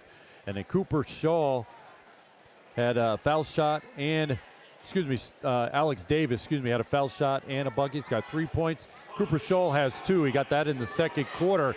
But leading the way is Dominic. We talked about what he did in that first half for the Tigers, as he had 7 points in the first quarter, and he came back with 5 in the second. So he's leading the way for the Mansfield Tigers.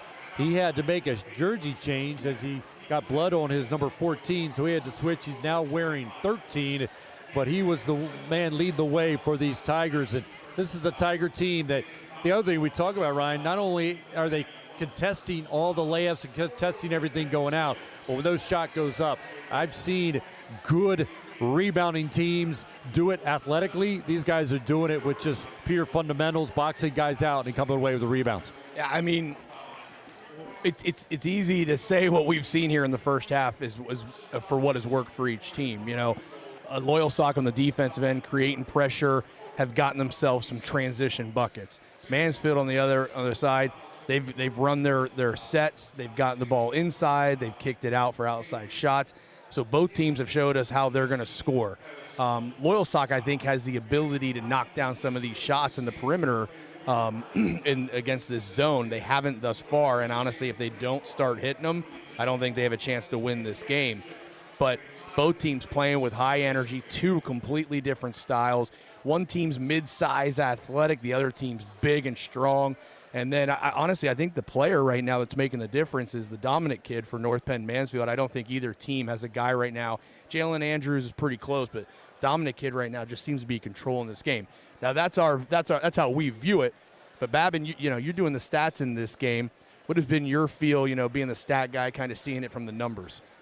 Really what's been the big difference is North Penn Mansfield has just turned the ball over quite a bit. That's why Loyalsock's still in this game. They've played great half-court defense. They finished almost every stop. Patterson had a couple putbacks. But other than that, every guy's boxing out and clearing the boards when they made Loyalsock settle from three. So if they can really come out here and take care of the basketball, when they haven't turned the ball over, I thought they've been pretty efficient offensively. So if they can take care of the ball, I really think that they're going to come out with a victory because they're making Loyalsock really settle in the half-court offensively. And so you're a young coach. You probably got 40 years of coaching, and yet, like Ron Insinger, what do you if you're Coach Insinger right now at halftime? What are you telling the Loyalsock Lancers? They didn't really seem to make any crazy adjustments in the half court, so I would just crank it up defensively and try to get even more deflections, even more turnovers, because their best bet right now is to just get out and run. So I would just crank it up defensively, maybe do something to apply a little more pressure, get more deflections, leads to easy offense. Did you see the drive being beneficial for the Lancers? I mean, you saw Andrews drive a little bit. You talked about Patterson getting. Did you see something worth hanging your hat on when it comes to trying to get into that defense from, even if Abdul Hakim could do that a little bit? Is that something you think that you talk about making some changes? That would be a key change for these Lancers. No, definitely, I agree, Pat. I think the few times they got some ball reversals and then they had guys closing out late and they ripped an attack, good things happen every time. I just didn't think that they went to that enough, and they settled for the three early. And would they hit 2 in the first half? 3. They hit 3 threes in the first half, but it felt like they were 3 for 25. So if they continue to settle from 3, I don't think that's advantage. Isn't this the craziness of it? I mean, you both are coaches, and you try to take an entire first half with everything going on. You're subbing, you're trying to manage, you're calling offense. You're trying to change things as you're going, and you go into halftime, and the Lancers feel like they're down 10. I mean, it's a really weird kind of feel to this game. It's almost like you need to stop. I know I would as a coach. I need to stop, turn and look at the scoreboard, and remind myself when I'm going in the locker room, guys, we're down 2. And not going there with the feel of being very heavy that it's any more than that. Yeah, I mean, if I'm North Penn Mansfield, that's probably as best of a half as they could have played. And if I'm saying, hey, we shot the ball really poorly, we got some deflections, and that helped our offense, but they just played their best half, and we're only down 2.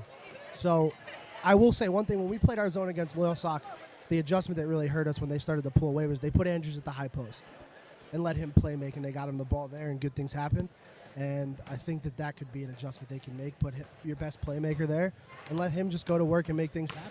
Yeah, because sometimes you think you put a guy at the high post and maybe you're 5 or something, but you put somebody like Andrews, or even like with Milton when you're putting Jace there, or you're putting Xavier Minium there, it creates the defense to have to just gravitate towards that because of the 3 facets, because of shooting, driving, and passing. But when you put a 5 there who may not have those traits, that's what you're talking about, Andrews, and how he could turn this thing around for the Lancers in the second half against that zone defense.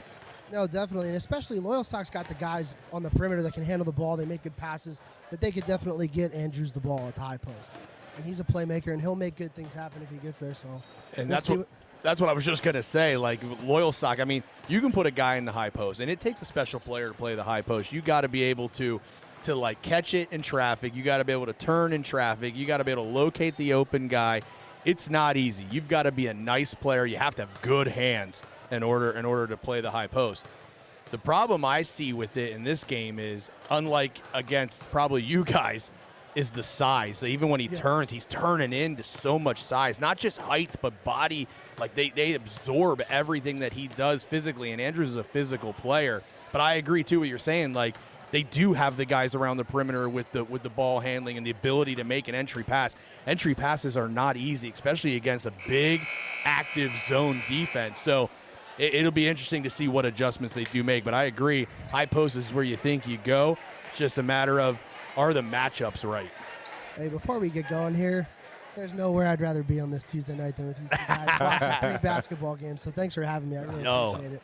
What a blast. We appreciate you being here. Appreciate you taking care of numbers for us. It allows us just do the part that we love doing, and that's just calling the game and a game we love. And, you know, we talk a lot about the Lancers and what they can do. I mean, the Tigers-wise, and what adjustments are they making? I mean, they were held to just 27 points in that first half, so I'm sure there's some adjustments that need to be made on the Tiger side. Well, I'll tell you, you want even more coverage. District 4 dudes on Twitter, Mr. Babin here, have been doing it for all 3 games. We're starting to feel a little bit of fatigue. So, but Babin's, his thumbs are still going, stats and tweets. District 4 dudes on Twitter. Second half is underway as the Tigers have the ball, trying to throw it in the post, and it's kicked away by Andrews. 27-25 lead for the Tigers.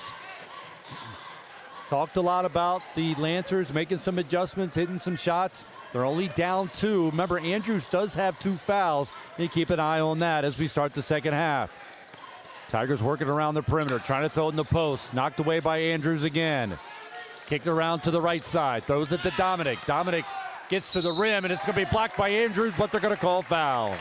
See, I thought Andrews might have had a foul before that on a reach-in. They didn't call it, and that there kind of looked clean to me. I thought he contested that well.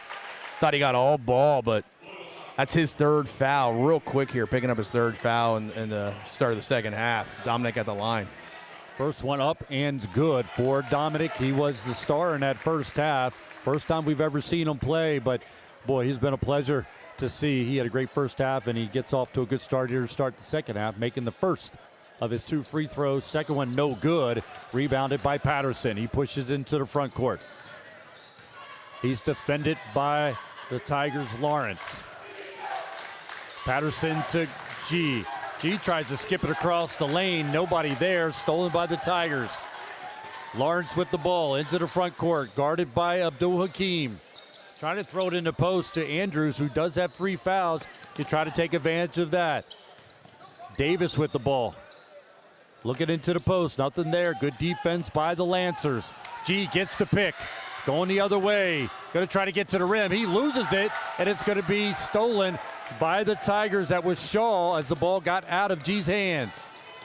Tipped away by Bauman. Bauman looking for Andrews. Andrews gets the layup the other way.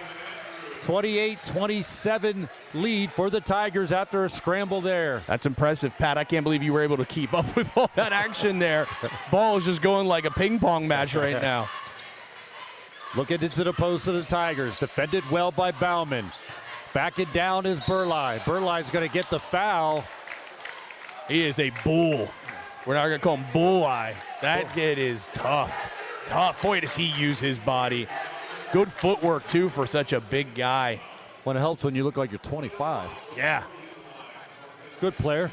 Now he's going to go to the foul line and try to shoot with those short little nets. What do you think of these jerseys? Oh, he's left-handed, too. I didn't realize he was left-handed. Forget the left hand. What about these jerseys? They got this, like, tiger print stripe around the top. It almost looks like they're wearing fanny packs. I'm not a fan, Pat. Not a fan? And, you know, fashion is a big thing for me. I just keep it clean.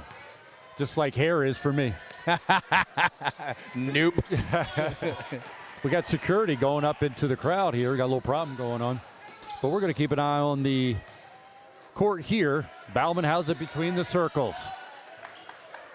He's going to skip it across to Patterson. Patterson looking at a 3. Back to Bauman, going to shoot a 3. Off the far iron, no good. Contested rebound, bounces out to Bauman. He's going to take it to the rim. Nothing there. Taken away by Burlai. You say nothing there. There was just 4 big white jerseys there, and he hit that wall. But it is a turnover there. North Penn Mansfield not able to hang on to it. Goes out of bounds. Lancers ball. 1 point lead for the Tigers. Patterson gets it off the deflection. Give it to Bauman on the left baseline. Nothing there. Between the legs dribble. Left-handed. Gets it out to Patterson between the circles. Skips it over to Andrews. Andrews is going to drive to the hoop. Take it through the lane. Off the iron. No good. Rebounded by the Tigers. Dominic the other way. Defended by Andrews with those 3 fouls. 3-point bucket by Shaw. Good. For a big guy, he's got a nice stroke. Pulls up, follows through, lets the hand hang. It's a good shot. 31-27 lead for the Tigers. 5:30 to go in the third. The second of 2 District 4 3A semifinal games. Troy got the win earlier today. Into the high post to Andrews, as you said, Nate. Kick it out. No good there. Went out to Nagy. Nagy tried to shoot a 3, unable to make it there. Tigers coming the other way. This is Lawrence. Lawrence back over to Shaw again, and he hits another three. You better locate him. He's feeling it right now. 2 nice shots from the left wing here. Our left, their right. But speaking of right, that's why Coach Babin's a future stud coach. He called it. They put Andrews in the high post. They're attacking from there. Unfortunately, he's not been able to create anything there yet, but that is the move Coach Insinger went with at halftime. See how that plays out.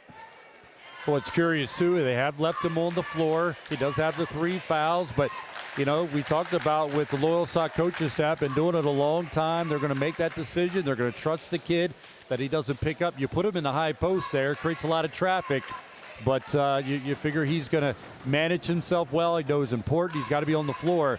They're down 7 with 5:04, and following that second 3 by Shaw, the Lancers had to take a timeout. Yeah, I mean, Andrews has got to stay on the floor. I think he just, not only is he a scoring threat, especially attacking the hoop, he's getting it done defensively. He contests shots. You know, he's not super tall, but with his athletic ability and ability to jump, he gets up and makes himself much bigger. And he's caused a lot of transition points with deflections and getting steals. So I just don't think Coach Insinger is comfortable with him not on the floor. I think if he's off, they're a much different team. Loyalsock will bring it into the front court following the timeout. Andrews on the left wing, throws in the high post. Able to get it to Nagy. Nagy throws it to Bauman, who's trying to drive the left baseline, throws it away. And the Tigers have the ball and the lead. Working away through is Davis. Davis gives it to Lawrence. Dominic has it. Spin move on the right wing. Kicks it back out. Drive hard, stolen by Andrews. Behind the back dribble. Still going. They're going to take on 2 defenders, and it's going to be a foul call before the shot. Andrews showing some ball handling ability there. Behind the back, crossover. He switched directions multiple times. I like the way he protects the ball when he goes up, almost like a fullback. He just gets it in there, hangs onto it tight, doesn't expose the ball so it can be stripped or blocked, and he releases at the last moment. They do call the foul on the floor, though, so there'll be no shooting. Inbound for the Loyalsock, down 7. Patterson into the lane, gets knocked away but regains possession. Into Bauman at the high post. Nope, that was G. Andrews going to pull up. He's short on the jumper. It's offensive rebound by Nagy. Nagy unable to keep the possession and is going to throw it away. Nope, they're going to say it's going to stay with the Loyalsock Lancers. Like Nagy threw it off of a Tiger. Yeah, his heads-up play by Nagy as he was falling out of bounds. He just threw it off number 12 there for the North Penn Mansfield Tigers. That is Cooper Shaw. They're able to maintain possession. Patterson to Bauman. Bauman's going to drive hard to the hoop. He gives a bounce pass to G, and the bucket's good. Well, it's working for Loyalsock right now, that high post, and then they're cutting a guy on the baseline. They found him multiple times now. Finally, they get a bucket out of it. 34-29, under 4 to go here in the third. Tigers have the lead. They're trying to go with the backdoor cut, and the ball's going to be knocked away by the Lancers, goes out of bounds. Both teams very active hands defensively in this half. A lot more deflections, taking away things just by getting fingertips on the ball. That's how you play sometimes. You just got to be active. Lawrence will inbound the ball here. Gets it away to Green. Green makes the catch, and it's going to be stolen by the Lancers. That's G with the steal. Gives it to Bauman. Bauman kicks it up to Andrews. Andrews thinks about a 3. Now he throws it into the high post to G on the cut. G misses the layup. Patterson gets a rebound. He's going to go up. Loses the ball, going to throw it off a Tiger, retain possession. They must practice that, Pat. I mean, honestly, I thought there was a foul there underneath the hoop, but Loyalsock getting a lot of offensive rebounds right now. They've definitely cranked it up. Patterson with the ball, gives it to Andrews. Will be double teamed. Patterson gets it to high post, kicks it out to Andrews. Andrews shoots a 3. It's going to come up short. Well blocked out by the Tigers. They come away with the possession. It's Shaw. Shaw into the front court with the 5-point lead for the Tigers. Andrews tries to get the steal. It's going to roll out of bounds. I don't say it's Loyalsock ball. Again, that's effort there by Andrews, man. Just creating. He almost gets the steal, but in that pressure, it created a loose ball situation, went off of the Tigers. Loyalsock gets the ball back, down 5. Patterson gets it to Bauman on the right wing. Skips it across to Andrews to the left wing. Andrews going to drive to the hoop. Gives a sweet pass to Bauman. Unable to make the catch. Actually, it was G. Now there's a scramble, and it's going to be a timeout taken. Wow. I didn't think anyone had possession there to get that. Now, you said about the sweet pass from Andrews. I agree. Great court vision. like to see a bounce pass there. It would get underneath those hands and not deflect it, probably get an easy layup. And it's worked like a few times for him too here in the second half. That bounce pass with the guy coming off the left baseline, they've gotten buckets off of that. But yeah, I mean, he definitely had good vision. He knew where he wanted to go with it, but maybe a little too much on it. And like you said, with it being a straight line pass, it was deflected. And somehow the Tigers come away with the timeout. There's a scramble in the paint. I didn't think anybody had the ball, but he takes a timeout there. They pulled that one out of their fanny packs. There you go. They're Tiger patterned fanny packs. Yeah, I'm not a fan, but we'll go back to the game. But I like what Loyalsock's doing right now. Not only are they hitting the high post every once in a while and then looking to hit baseline cutters, they're also penetrating off the bounce and looking for baseline cutters. Definitely something they talked about at halftime. We need guys cut into the hoop once the ball gets into the paint, and they've done a nice job finding it. It has not yielded them a ton of points so far, but it's got them better looks, and you think that will start to fall, especially after a first half where we saw basically just a bunch of threes jacked up. Much different look from the Loyalsock offense here in the third quarter. See a press by the Lancers. Andrew comes in with the steal. It's going to go up a one-handed floater. Good off the steal on the press by the Loyalsock Lancers. Looked like a receiver there, Pat, didn't he? Absolutely. He had his mind up. He was going to the hoop to cut it to a three-point lead for the Tigers. Up into the front court. Another three taken here, and good by Shaw. Oh, he's hit three from that same wing. Spot. Yeah. You can't play off of him. You got to get out on him. Ballman gives it to Andrews. Andrews throws it to Patterson again. Another really hard pass, and the Lancers were fortunate to come away with it as it was deflected, but it looked like it might have gone out on the Lancers, but the officials say keep it right there, and that means it will be Lancer ball underneath the basket. Down 6 with 2:28 to go as the ball goes out to Patterson. And note here, Dominic out of the game for North Penn Mansfield, so this will be an opportunity for Loyalsock to maybe make a little bit of run with the best player on the bench. Bauman looks to drive, throws it to G. G try to throw a pass to Nagy on the opposite block. It gets deflected, as you mentioned, Ryan, all night long. Deflected again by this good Tiger defense. Yep, they get their hands in those passing lanes, and that was a bounce pass, so that was just quick hands. Patterson to G. Patterson on the right wing. He's going to drive, take it into the paint. Pump fakes, spins, turns, gives it Nagy. Nagy out to Bauman for three. Good. That's a driveway shot right there. Mom and dad under the hoop, rebounding and kicking it out to you. Loyalsock gets the penetration, under the hoop, kick out. That's a rhythm shot right there. 3-point lead for the Tigers. Under 2 with a steal by Patterson. Takes it the other way, and he's going to be fouled going up, and he'll be able to go to the foul line. What a run here for the Lancers. Remember, go back to the steal by Andrews that led to a bucket, and then they get a bucket there, and now they get a steal with a chance to cut it to 1. Boy, Patterson's a gnat. He is just all over everything. I think he's got 7 or 8 rebounds in this game. A couple of them are offensive, has a couple steals. He's just a do-it-all type player. I love his energy. His focus is amazing. He just seems to be where he needs to be at all times. Dominic back into the game as Patterson makes the first free throw. Bumboy will check in for Nagy for the Lancers.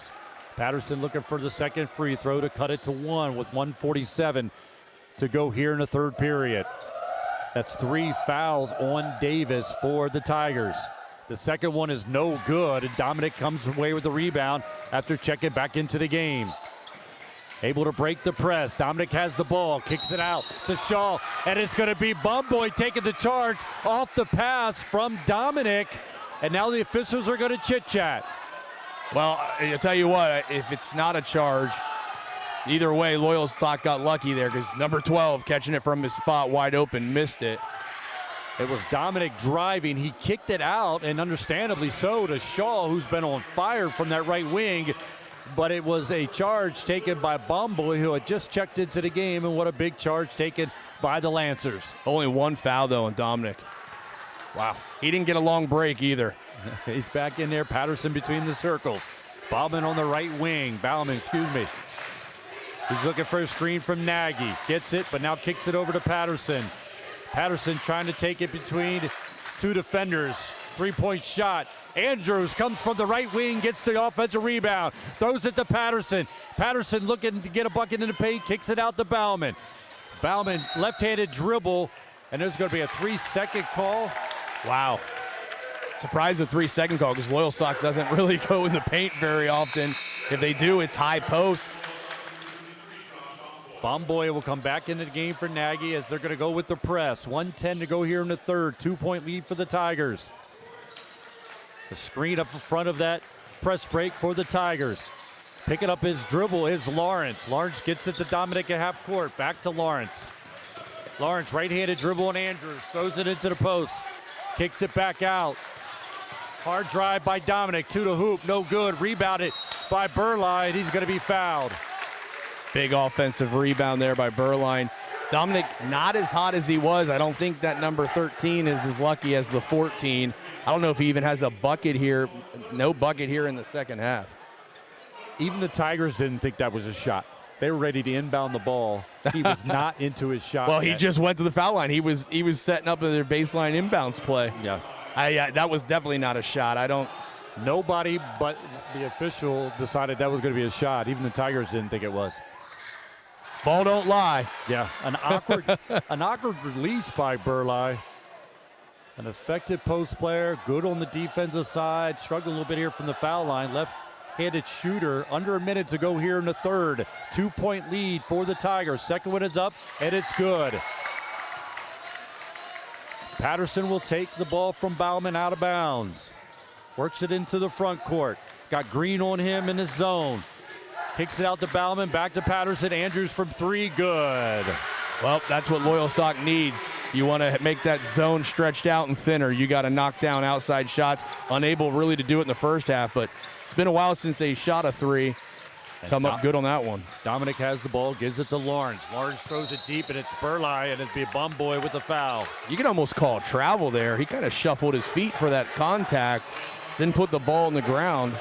But this time they do call the foul on the ground, not shooting. Green will inbound the ball here for the Tigers. Gets it to Dominic, straight to the hoop and good. Ryan, it's the oldest inbound play in basketball where you screen for the screener on the backside. But boy, oh boy, does it work. But you know what? Like, the coverage wasn't horrendous there, but Patterson had his back to the cutter. And it was just a nice bounce pass underneath his arm, and he turns around and bumps into the shooter, and that's an and one. He makes the foul shot. Dominic knocks that down. First points of the half for Dominic under 30 seconds in the third quarter after a very impressive first half. 41-38. Bauman has the ball to the left wing. Under 15 to go here in the third period. Andrews tightly guarded on the right wing. Swings the wrong ball around the perimeter. Bauman to Patterson. Back to Andrews. Andrews pump fakes. Gets to the bucket, kicks it out to Patterson, is going to attempt a three, and it's short, air ball, and that's going to end the third period. End of third period. What a good, great, perfect, fun game to be a part of here, Ryan, a part of From the Booth as Sports Podcast. We're going to let our listeners know we've done it already. We've interviewed multiple athletes, coaches, officials. We're going to keep this thing going as we go into the off season of basketball, and we hope that people are listening now. Click the like button and be a part of it as we are going to reach out. We already have people lined up. We got officials from District 4 who want to be a part of the interviewing. We got coaches saying, hey, get me on there. We got people complaining that they're not being asked to be on it. So once we get the time and the time allows, this thing's going to explode. So be a part of it. It's From the Booth. It's our sports podcast. And it's me and the guy that does it all, Ryan Brandt. He even carried the equipment, which I appreciate. Yeah. Nate, he didn't have you carried, did he? He helped. He helped this time. Oh, he's unlike me. Yeah. Yeah, Pat's showing no love right now. But, hey, electrifying game right now. One of our sponsors is Alpha Electrical Contractors. All your electrical needs can be met. Call Alpha Electrical Contractors. Estimates, maintenance, you name it, they do it all. Never underestimate having a good electrician. We're appreciating it right now because the beautiful lighting here at Montoursville High School. Watching a great game. 41-38 lead for the Tigers as we move into the fourth period. Lancers have the ball. Kick it around the perimeter. Abdul Hakim back in the game, playing on that left wing. Patterson fakes it there, pulls up at the paint, kicks out to Andrews, shoots a deep three, no good. Rebounded by who else? Dominic for the Tigers. The only problem with Andrews shooting threes is you lose your best athlete to rebound underneath when he's stretched out that far. Dominic gets the ball screen, gets the roll to Burlai. Burlai able to scramble around, get the ball, get it to Green. Green back out for a three for Lawrence, no good. And Patterson comes away with a rebound as the Lancers trying to cut into the three-point lead. Gives it to Bauman on the left wing, out to Abdul Hakim. Hakim to Andrews. Lancers need to stay aggressive. Everything they've created has been off of dribble penetration. Remember, they got in the high post, and they got some looks off of that as well. That inside-out shot worked for them. They need to get in, then look to kick it out. Under 7 to go in this one. There it into the high post. Patterson to the bucket. Can't get the layup to go as he went with the reversal, and it rolls off the iron. No good. That's a shame, too. That was a beautiful play by him there. Good fake, good rip through, attack the rim, just rolled out. And Lawrence takes it the full length of the floor. Gets it to Shaw. Shaw and the Dominic in the post. Gives it to Burleigh. Burleigh out to Green. Right wing that time to Lawrence. Burleigh backs down his defender and good. Just too strong, Pat. He's just a strong player. They quickly go the other way. Andrews gets the layup. So while the Tigers were celebrating, Andrews used the athletic ability, got the quick outlet. He takes it in for the score. 3-point lead for the Tigers. Shaw on that left wing or right wing where he's had a lot of success from 3. He's going to take another look. Defended by Nagy. No good. Rebounded by Bauman. Great box out by Bauman there. Much bigger man there in the way, but he sealed him with the box out and got that huge defensive rebound. Patterson with the ball on the right side. Gets the Bauman into the high post to Nagy. Out to Patterson. Drives right baseline. Trying to get it to Andrews. Does. Andrews looks for a 3. Iron no good. Rebounded by Burleigh. And this is going to be Dominic with the left-handed dribble to bring it into the front court. Stolen by Patterson. Then he's bumped. Yeah, it's a foul. They call it. Yep. Absolutely. Yeah, just a frustration foul there. You shouldn't have reached for it. Yeah, you turned the ball over, got stolen, lived to play another possession. Don't want to pick up that foul. I believe it's only his second on Dominic. Not going to hurt him too much. 5:40. Clock's not running at this very moment. Clock. 5:41 still. Now it's 5:40, so it helps the Lancers out. They gained about 3 seconds on this possession. Abdul Hakim have it on the right wing. It's going to get stolen by Lawrence. Lawrence is going to try to take it to the hoop. Spins in the lane and good. Presence of mind there in traffic, out of the spin move, avoiding a would-be block, and he puts it in the hoop. Patterson into the front court. Gets it into the lane. Kicks it to Andrews on the left wing. Out to Abdul Hakim between the circles. To Bauman. Bauman kind of a strange start to that drive. Almost walked with it. Going to kick it into Patterson. Patterson out to Andrews. Fakes a 3. Now drives into the lane. Throws another pass, but it's the same thing. Yep, needs to bounce that. Bounce pass. Right now, Loyalsock, though, really stretching it out with a 5-out offense. That time, Shaw trying to throw it to Dominic on the cut, but kicked out of bounds by the Lancers. Ryan, I tell my players, I'd rather you roll it than try to throw it through hands. Yep, doesn't work. Knocked away. Lancers lose out on that possession there. Down 5 with 4:52 to go. Green trying to find someone to throw it into and finally finds Lawrence between the circles. Explodes through the lane. Goes up, and he's going to be fouled. Yep, just too late, too late. Tried to get the charge, didn't get there in time. And not only do you get the foul, they make the bucket, stretch it to 7 points, chance of making it an 8-point lead with just, 4:47 remaining in the game. This will be Lawrence, the senior, 6-foot senior, attempting to complete the 3-point play, and he does. 48-40 lead. That was Nagy's second foul of the game as he was trying to take that charge. Bauman explodes through the lane, takes it up, it's deflected, comes up short, and is going to go out of bounds. It'll stay with the Lancers. Yeah, I think North Penn Mansfield, Shaw thought that was off of Loyalsock. I think he could have probably saved that. But don't leave it up to the officials. Officials call Loyalsock ball. Inbound it for the Lancers. Patterson pulls up the lane, kicks it to Bauman, trying to shoot a 3. Front iron, no good. He gets his own rebound. 15-footer is in and out. Man, small nets. It's like the farthest it could go down. Small nets, Pat, small nets. Said it. Didn't know it'd be that big of a point, but it certainly has come. I wish I knew what the percentage was for Loyalsock from the three-point line. It's not good, but still only down 8. That is a small run in the game of basketball, especially at the high school level. Just stay focused. But now in the bonus, 1-1 for North Penn Mansfield. 7 fouls. As Dominic will step to the stripe. First one's up and good. Increased the lead to 9, 49-40 for the Tigers. The team's only lost one time all year. They're 21-1, trying to improve to 22-1. Second one is good by Dominic. Biggest lead of the game right now, 10 with 4.5 to go. Bauman will get the ball on the left side, take it between the circles. Some adjustments here. Bounce pass to Patterson. Back to Bauman, back to Patterson. Swinging it around. Bauman's going to try to drive through the lane. And heavy contested defensively. Nagy gets the rebound. He's going to get fouled as he went up for the layup. I'm impressed with how Loyalsock has really increased their rebounding here in the second half. They were getting nothing in the first half. A lot of second chance opportunities for them in this half. But for them, they're just not putting the ball in the hoop. A lot of them rimming in and out, but that effort there is going to get them 2 foul shots. Nagy knocks down the first one for the Loyalsock Lancers, getting his 3rd point of the game. He got a quick 2-point bucket when he came into the game in that first half, looking to increase it here and doesn't. Rims out as Bauman fight with Shaw to come up with that rebound. Skipped across in the backcourt. Heavy pressure. Andrews going to get called for a foul. That's going to be his 4th. Another one about 90 feet from the bucket. Yeah, this one's a little different though. They were full court man there, trying to jump and get some traps. But when you're reaching like that from behind, a lot of times you're going to get caught, and he got caught there.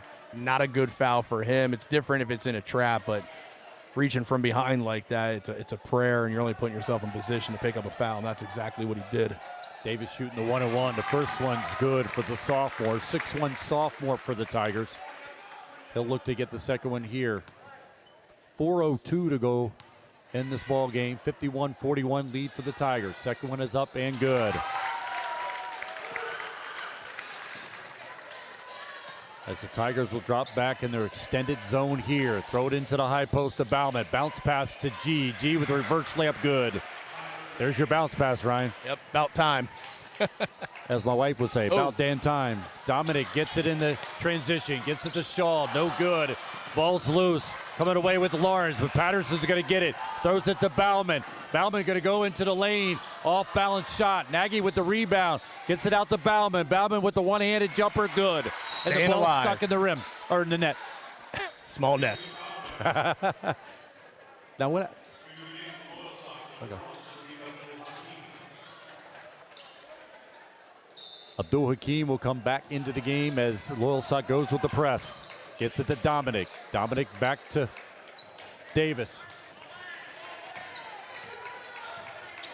As Tigers taking their time, bringing it up the court. Davis going to get into the lane. Knocked away, but they retain possession. Dominic has the ball on the left wing. Into the post to Burlai. Burlai on to D. Hakim. A 3-point shot, no good. Contested rebound. Comes away with it are the Tigers. Lawrence has the ball. Got a man on the backside as Patterson slips, and the layup's good by Davis. Unfortunate there. Patterson was closing out, and he just got tripped up by his own player, fell to the ground. North Penn Mansfield took advantage of it. They attacked the hoop, get the easy layup. Abdul Hakim gives it to Bauman. Back to Patterson as they work it around the zone. Bauman's going to drive. Bounce pass to G, and G goes up and will be fouled by Dominic. And Ryan, we can't stress it enough. How's the ball moving to the next level with the bounce pass? And it's been successful here for the Loyalsock Lancers here in the second half. Yeah, but this time they got to convert it from the foul line as they got the foul there. Pretty easy call. Anytime you see a guy swiping down that hard, these officials usually call that. So, but you got to make your foul shots. Make foul shots here, and they don't. It rims out, no good. 54-45.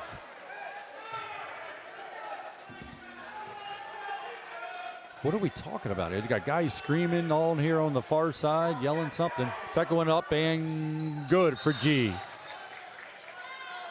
Now they're checking fouls here as the fans are trying to help the officials out.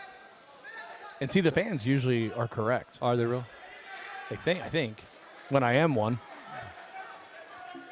2:41 to go in the game. 54-46 lead. As Dominic got his 3rd foul, they were trying to finalize the fouling. As it's going to be a foul on Abdul Hakim. It'll send the Tigers down to shoot a 1-and-1.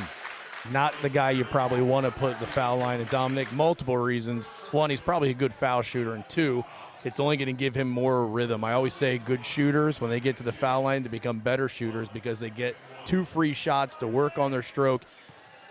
And now, next possession, he might be primed and ready. First one up and it's good. Make it a 9-point lead for the Tigers. The Tigers are North Penn Mansfield Tigers going up against the Loyalsock Lancers in this AAA District 4 semifinal game. The second one good by Dominic to push the lead to 10. 2:41 to go in the game. Bauman brings it into the front court, throws it to Andrews. Andrews fumbles it around a little bit but retains possession. Bauman races through the defense, gives it to Andrews. Gives it out to Bauman again. He's going to shoot a three. No good. Rebounded by Patterson, who's going to go up with the trees and spins the ball into the basket. Using some Shakespeare English there. I heard that on TV there, and I loved it. Doris Burke. Shakespearean English there to get that bucket. Dominic looking for a man. Gets it to Burleigh. Burleigh to Lawrence. Back to Burleigh. Go to the hoop with his left hand, and it's good. Strong big player there. Jumps off of 2 feet. Attacks the rim. Andrews going to shoot a three. Good. To cut it to 7. Under 2 minutes. And the clock continues to run now. So final stop. It should have been 1:58 when that bucket went through and the timeout was called. Maybe 1:57. But they ran off a couple seconds. But a big shot by the Lancers. Cut the lead to 7. 58-51. The foul situation. One more foul by the Lancers. And the Tigers will be in a 2-shot bonus. As for the Lancers, Tigers foul one more time, and they'll be in a 1-and-1. 1:55 to go in this one, Ryan. And we're seeing 2 teams that are going to get an opportunity to play again in a consolation game, win or lose, and they'll take on the Warrior Run Defenders who fell to Troy, the Trojans. And again, talk a little bit more about what you saw at the Trojans. They're going to have to go up against one of these 2 teams, and I wouldn't doubt them for a second. But this Tiger team right now looking to pull the win out here, and they would have to take on the Trojans if they do so. And Troy is just such a different physique than both these teams, but boy, are they tenacious. I'll tell you, Troy played North Penn Mansfield twice this year, lost to them once by 3 and the other time by 10. So looks like they create problems for everybody, big and small. And we saw Troy play earlier. It's the first time I've seen them play, picking up 94 feet. The Nolan Richardson style when he coached at Arkansas, 94 feet. Pressing all over the place. But right now, the Tigers are trying to close this one out against the press. Stolen by Patterson. To the hoop with the runner. No good. And it's going to be pulled down by the Tigers. Burleigh brings that down. Dominic driving, brings it back out. Double team there, able to get it to Lawrence.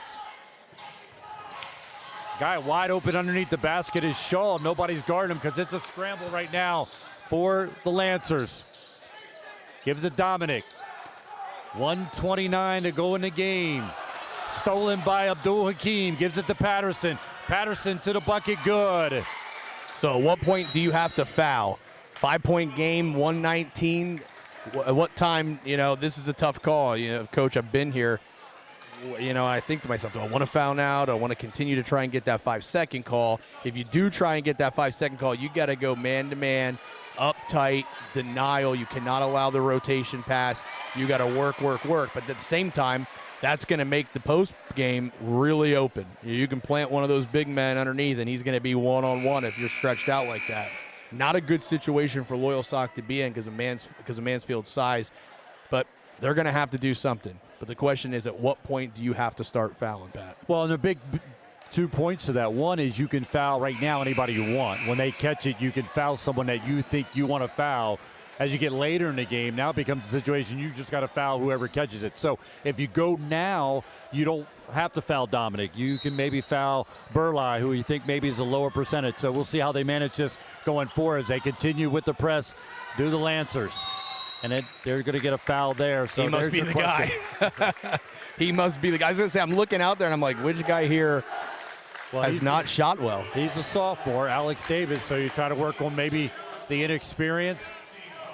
Because the other guys we know have been able to shoot well with Dominic, Schultz, just a sophomore as well, but he's hit a lot of threes in this game. So maybe this is the guy they selected. So we'll see what happens here and see if the strategy works out. 5-point lead. First one's up and good. Looks pretty to me. Well, what a difference too, Ryan. Now you know you're shooting 2 as opposed to front end of a 1-on-1. It takes some pressure off, especially having a little bit of a cushion, a lead, as it is now, 59-53, 6-point lead for the Tigers. As Davis will shoot the second of his 2 free throws. Up and good. Look good, Ryan. Yeah. Maybe there isn't anyone you can foul, and that's why they're 21-1. Correct. Coming up on 1:10 to go in this one. Bauman takes it down, and he slams it off a Tiger 2 about the third, fourth time we've seen the Lancers do that. They trail 7. They'll have the ball underneath their basket. Just impressive. They definitely practice that. As Patterson drives through the lane, can't get it there, out to Nagy. Nagy to Andrews. Andrews, the 3 is good. Wow, big bucket by Andrews. What's most impressive by Andrews, he's played the whole second half with foul trouble, and he's just been able to keep himself in the game. Hits a big bucket there to cut it to 4. Long pass. Shaw's going to catch it on the sideline, and a timeout taken by the Tigers. Man, Andrews, that was a massive shot from the junior. He was wide open. Sometimes that's a tough shot being that wide open, but he's able to pull the trigger and put it through the hoop. Nothing but net. 4-point game, Pat, 50 seconds. This is a great game we're watching here. 4-point game, as you mentioned. 49 seconds to go. Tigers take a timeout. They'll have an inbound right in front of their bench to the left of us, as the Lancers will continue to scramble. The last time they did that, they ended up getting a turnover, but boy, Shaw was right underneath the basket, wide open. But that was the chances the Lancers were going to take. It worked out for him as Abdul Hakim came away with the layup. He threw it out to Patterson. Patterson got the Abdul Hakim got the steal, threw it to Patterson for the layup. So we'll see if that's what the Lancers continue to do here. They did foul the last time, sending Davis to the line. As we said, he knocked down 2 foul shots. See what they do here in terms of managing the clock with 49 seconds to go, down 4. Got a text from Mark Fozzie. Says, loving the game. Great coverage. You guys are amazing. We know, Mark Fozzie. We know. Tigers trying to get the ball in bounds. They do to Dominic. Dominic being chased, and he's going to be pushed by G, and that's going to send Dominic to the foul line. Boy, I don't think that's an inbound play you draw up. No. Where you send Dominic from the far corner. He races underneath the basket, and like a football player catching it in the traffic, he comes away with it. But that's the kind of player we've seen him be here tonight. North Penn Mansfield is 9 for 9 in the fourth quarter, making 10 for 10. They're having no problem with the Nets. Yeah, you're right, Pat. This is why they're 21-1 or 22-1, whatever they are. Finishing them out, yep. Trying to go to 22-1. Second one is nothing but short net. As Patterson will have, they'll be guarded there in the backcourt. Get it to Andrews. Andrews going to shoot a 27-footer. No good. Try to get his own rebound and avoids a foul on Dominic, who came away with the long rebound. Lawrence takes it in front court. G's going to steal it. And there's going to be a foul as G got the steal and almost walked with the ball. But now, as we mentioned earlier, with that foul, that's going to send Loyalsock to the line, shooting 1 and 1. Yeah, that's a great opportunity then for Loyalsock to get some points with the clock stopped, and they should be able to set up in their press. Now, Alex Davis, that's his 4th foul. He was the guy to hit 2 free throws earlier on, so he does have 4 fouls there. G to the foul line. First one's up and swish. I like the arc on that. The rotation was good, and it was nothing but net. So G will get the second one here. 5-point lead for the Tigers, as G will try to make it a 4-point lead for the Tigers with 32 seconds to go. Second one is up and net. 4-point lead as Loyalsock Lancers are going to press here.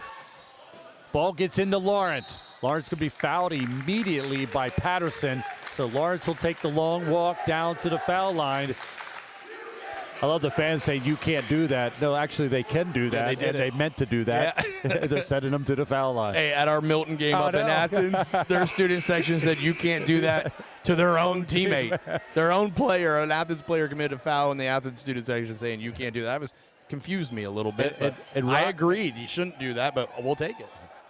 And he missed it, missed the front end. And it was Rocky, out of all people, that said how ridiculous that was. Somebody's not paying attention to this game. I said all it takes is one person not to be able to pay attention, and everybody just follows along. He'd be the one to pick that up. Second free throw up and no good. 4-point lead. Lancers have the ball. Crossover half court. Bauman with the in and out dribble. Gets it to the one man who's checked into the game, and he hits the 2. Wow. Timeout, Coach Insinger. Man, that ball, Pat, rolled in the rim off the backboard and then back into the hoop. That's impressive. That's a tough shot. Mid-range jumper, about a 15-footer. Wow. And checking in the game was number 5, wasn't it? He knocked it down. It was, what are we calling that, a pedal? P-A-T-E-L? Patel. Patel, okay. That's why we got Badman here, doing the stats, doing the District 4 dudes. We got Mark Falsey listening. I'm glad he's listening because I don't know if we have anybody else that's even listening. Dude, right? he like stalks me. He just likes to talk to me and hang out with me. You know, he's a big Ryan Brandt fan. Well, I'm glad there's one. Got to be at least one. Well, if you're listening and you know my phone number, which I'm not going to give it out, let me I'll know give you're it. listening. I have it right here. Yeah. Babin, what's the foul situation? Anybody in Loyalsock in foul trouble that can't, other than Andrews, yeah. 21 seconds to go. G has 4, he said. Pat. Okay, G, yep. So those two guys, starters. And G's the one that just hit 2 free throws. Yep. 2-point lead for the Tigers. 21 seconds to go. Tigers will inbound the ball. The Lancers will go with their press here. Andrews is the back part of the press, playing the safety. The G is going to face guard Burlai. It's all face guarding. Across the board. Dominic will inbound the ball. Get it in, get it right back. Yes, he does. And he's going to be fouled by Patterson. That's by design. Yes. Again, though, you're sending Dominic to the line. It's been pretty impressive tonight from there. But pressure's on, man. It's a different foul shot than it was when you had that 6-7 point cushion. Dominic will step to the line to shoot 2. 2-point lead for the Tigers. First one's up and's good. 1 possession game, 63-60. Patel steps back on the floor. He'll come in for Abdul Hakim. Also coming into the game, number 10, that's Alex Culp. He's a senior, 6 foot. 3-point game as Dominic trying to make it a 4-point game and a 2-possession game with 18 seconds to go. Up and good. He's 8 for 8, Pat, from the foul line this game. Well, this quarter. Clock stopped again. The clock is not moving. Well, nobody touched the ball yet. Well, it's a malfunction. It is not on purpose. The man isn't sitting there going, looking up in the stands and not. It's got to be a problem with the clock. It happened in the first game. I wonder if he thought that it just didn't get touched. Did he touch it? There was Okay. Yeah, he was dribbling. Not 18. It was 17-7. It was 17-7 on that inbounds. Coach for the Tigers has a little conversation there. And unfortunately, we don't have what the technology you might see. I would leave it at that, Coach. You got 18-3. I swear it was at 17-7, so I would take what you can get here. 4-point lead for the Tigers, following the 2 free throws by Dominic. What's Dominic's point total right now, Babin? I'll put you on the spot there. What's Dominic got? Because he's been the difference. He had a great start, then he slowed down a little bit in third, but he's back, and he's hitting those free throws. He's got to be close to be, if not, the leading scorer here in this one. He's been big in the free throws as well. 24 points for Dominic. He changed his jersey from 14 because it got blood all over to 13, and I think the 13 was not good for him until late in this ball game, and he's knocked down big free throws after free throws. His team leading 64. Well, 13 has not been bad for him from the foul line. He hasn't shot as well from the field as wearing 14, but just find another way to get his points. 18.3 to go in this one.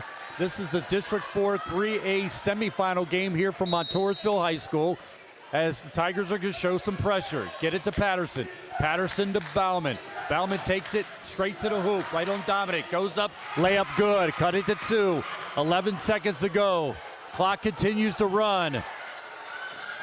As Dominic's going to finally get it inbounds. Get it to Lawrence. And there'll be a foul there. Well, that's heads up there by North Penn Mansfield. They don't have to inbound the ball. Loyalsock didn't call a timeout. So the clock just runs and they have 5 seconds. But what really happened there is the ball got knocked away, so the official didn't even get it to him right away. They were able to burn easy 7-8 seconds off the clock. Huge advantage for them there. They must not have timeouts. Heads up, not to inbound the ball and let the clock go. So stepping to the line is Lawrence. 2-point lead. First one's up and it's good. 3-point lead. He pulled that trigger fast. That ball was in his hand half a second and he shot it. Is that nerves or is that his style? I call it just get it up there and knock it down, and that's what he does. That's going to steal it. Over. Yep.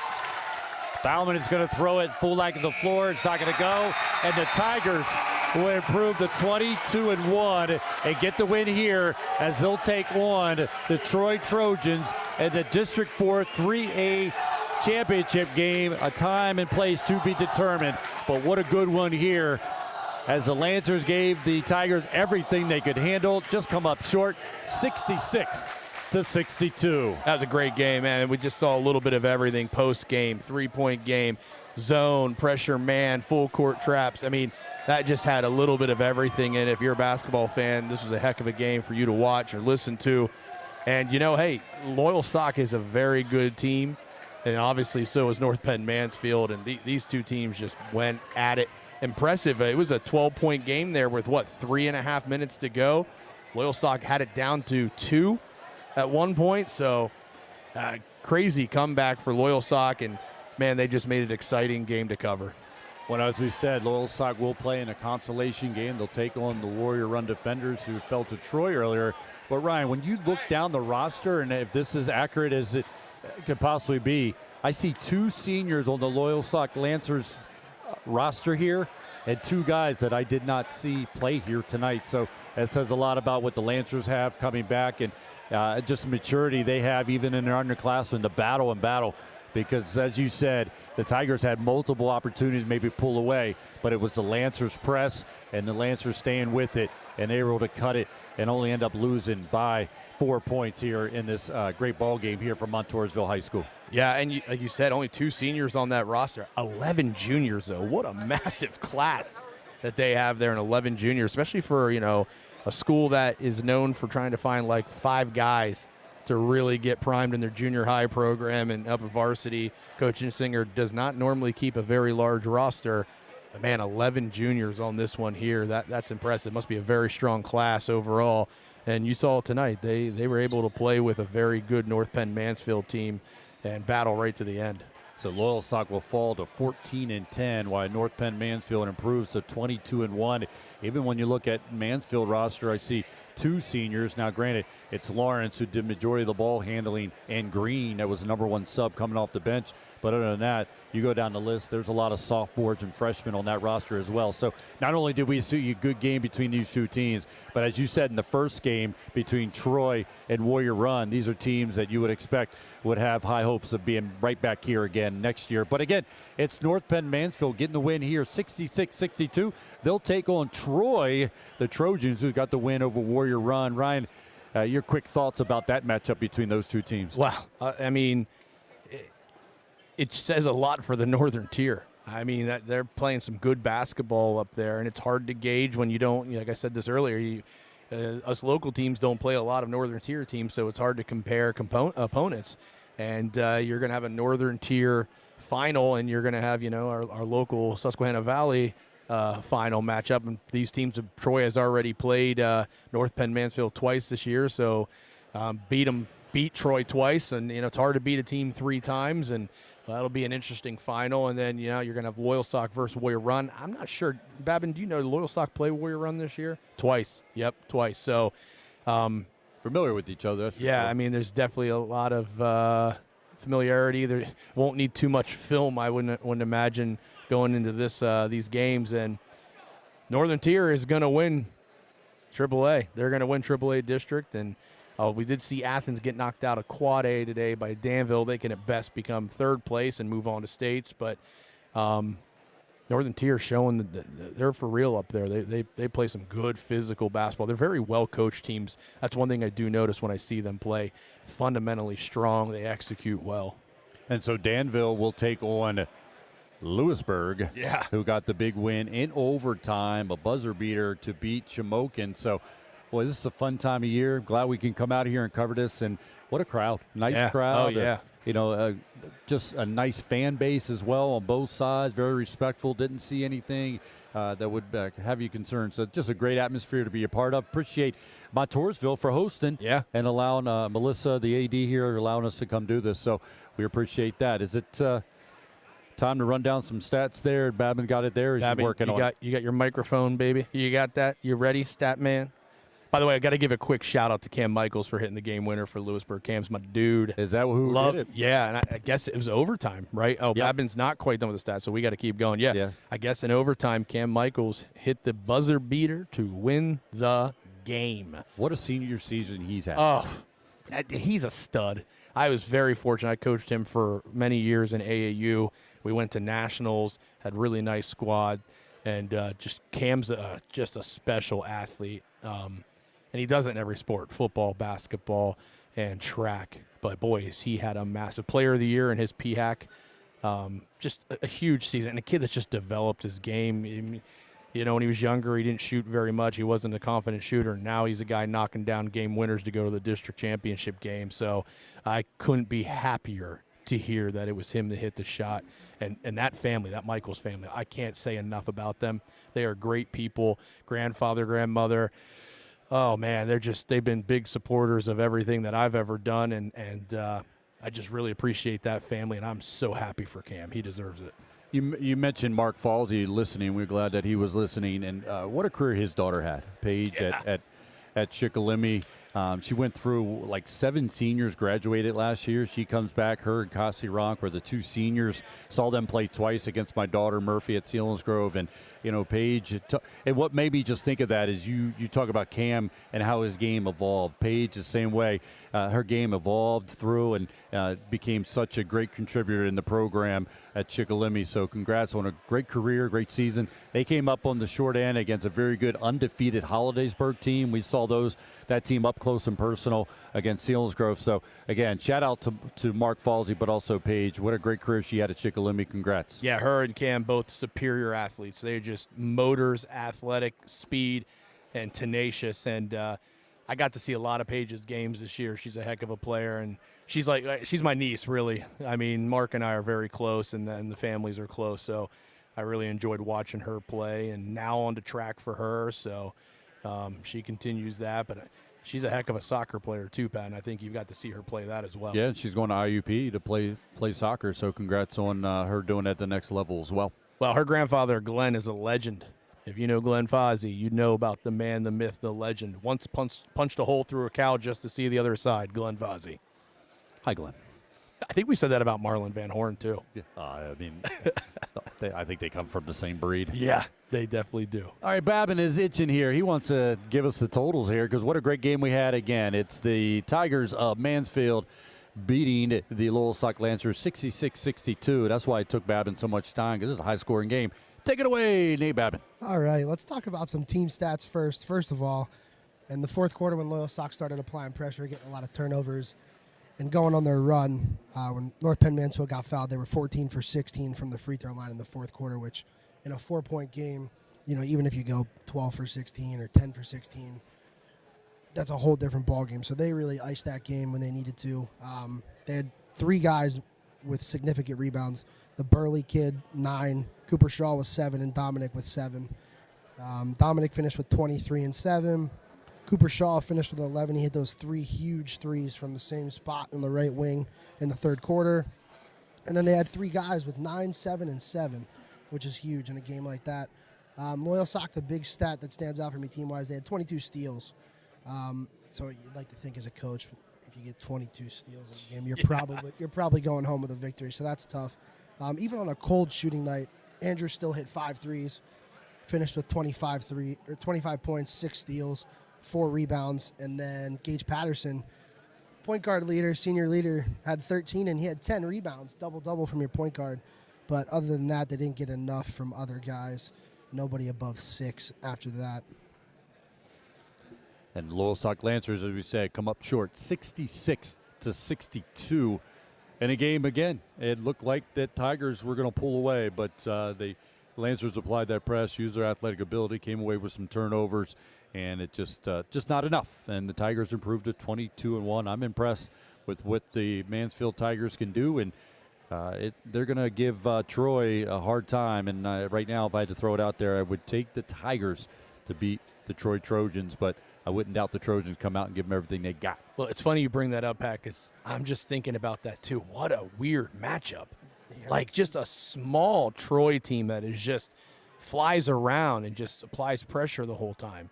And then you got this massive North Penn Mansfield team that has the ability to shoot the ball from outside and dominate in the post. Like, who on that Troy roster is going to guard? Like, what was that guy, number 5, Burley? Whatever you say it. Who's going to stop him inside? Well, I mean, I jump in here. What's the best way to defend the post? Is to defend the passer trying to get it into the post. That's so true. And that guard play of Troy might just be enough. And that, to go back and look at those games, that might have been what the difference was, is that they didn't make it easy to throw it in. And getting the quickness of the Troy Trojans might be the difference in what allows them to hang around like they did in the games that they played already against the Mansfield Tigers. Yeah, it's a very intriguing matchup. Two completely different teams. Babin, who you picking in that one? I'm going with Troy. Nice. It's tough to beat a team 3 times. It is. Well, I like the old adage, I'd rather be in the position of trying to beat them for a 3rd time than trying to be in a position to beat them once. That is true. Hey, so another note on this game we just watched is I sit here and just glare at this stat sheet. You know, we talked all night about how Loyalsock was just super inefficient, couldn't buy a bucket, really struggled to score all night. But they still scored 62 points. Absolutely. Yeah. Yeah. Well, and that's what that's a great point, because the craziness of it, I said it at halftime. It felt like Loyalsock was down by 10 because they weren't making shots, but they were only down 2. And then at one point it looked like they were going to, like I said, Tigers were starting to pull away, and you mentioned that, Ryan. And all of a sudden it's like a 2-point game again. I mean, that just says to what the Loyalsock Lancers are doing. And, that goes on your point, Babin. I mean, yeah, they didn't shoot well, but it's a 4-point loss, scoring 62 points. You're going to win a lot of high school games scoring 62 points. And the big thing that's staring at me now, too, is that 3rd quarter, Loyalsock really tightened up defensively. 5 points, but Cooper Shaw, 3 big threes. Other than those, 5 points were scored in that quarter. Dominic only had 4 points in that quarter, and that was their chance to capitalize on playing good defense, and Cooper Shaw made him pay. Boy, did he ever. It looked sweet from that right corner, caught it in the exact same spot. Boom, boom, boom. It looked like just a replay, like it was on a roll there. But great game. Glad I got a chance to see Mansfield, and, they impressed with their size, their guard play, and, we talked about it. What's the difference in winning 22 games is be able to close it out at the end, and they did from the foul line. Yep, and you know what? We're in awe. We're asking questions. Can you believe this? 22 steals, don't go. What we just watched were 4 really good teams. 4 really good teams. So you can throw the norms out the window. When you get 4 teams that know how to play basketball and play with intensity, all the rules go out.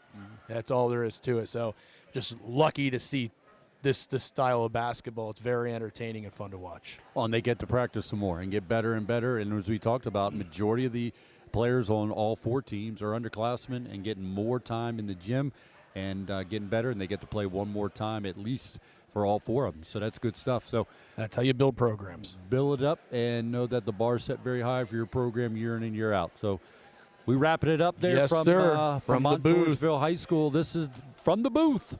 Till next time. Out.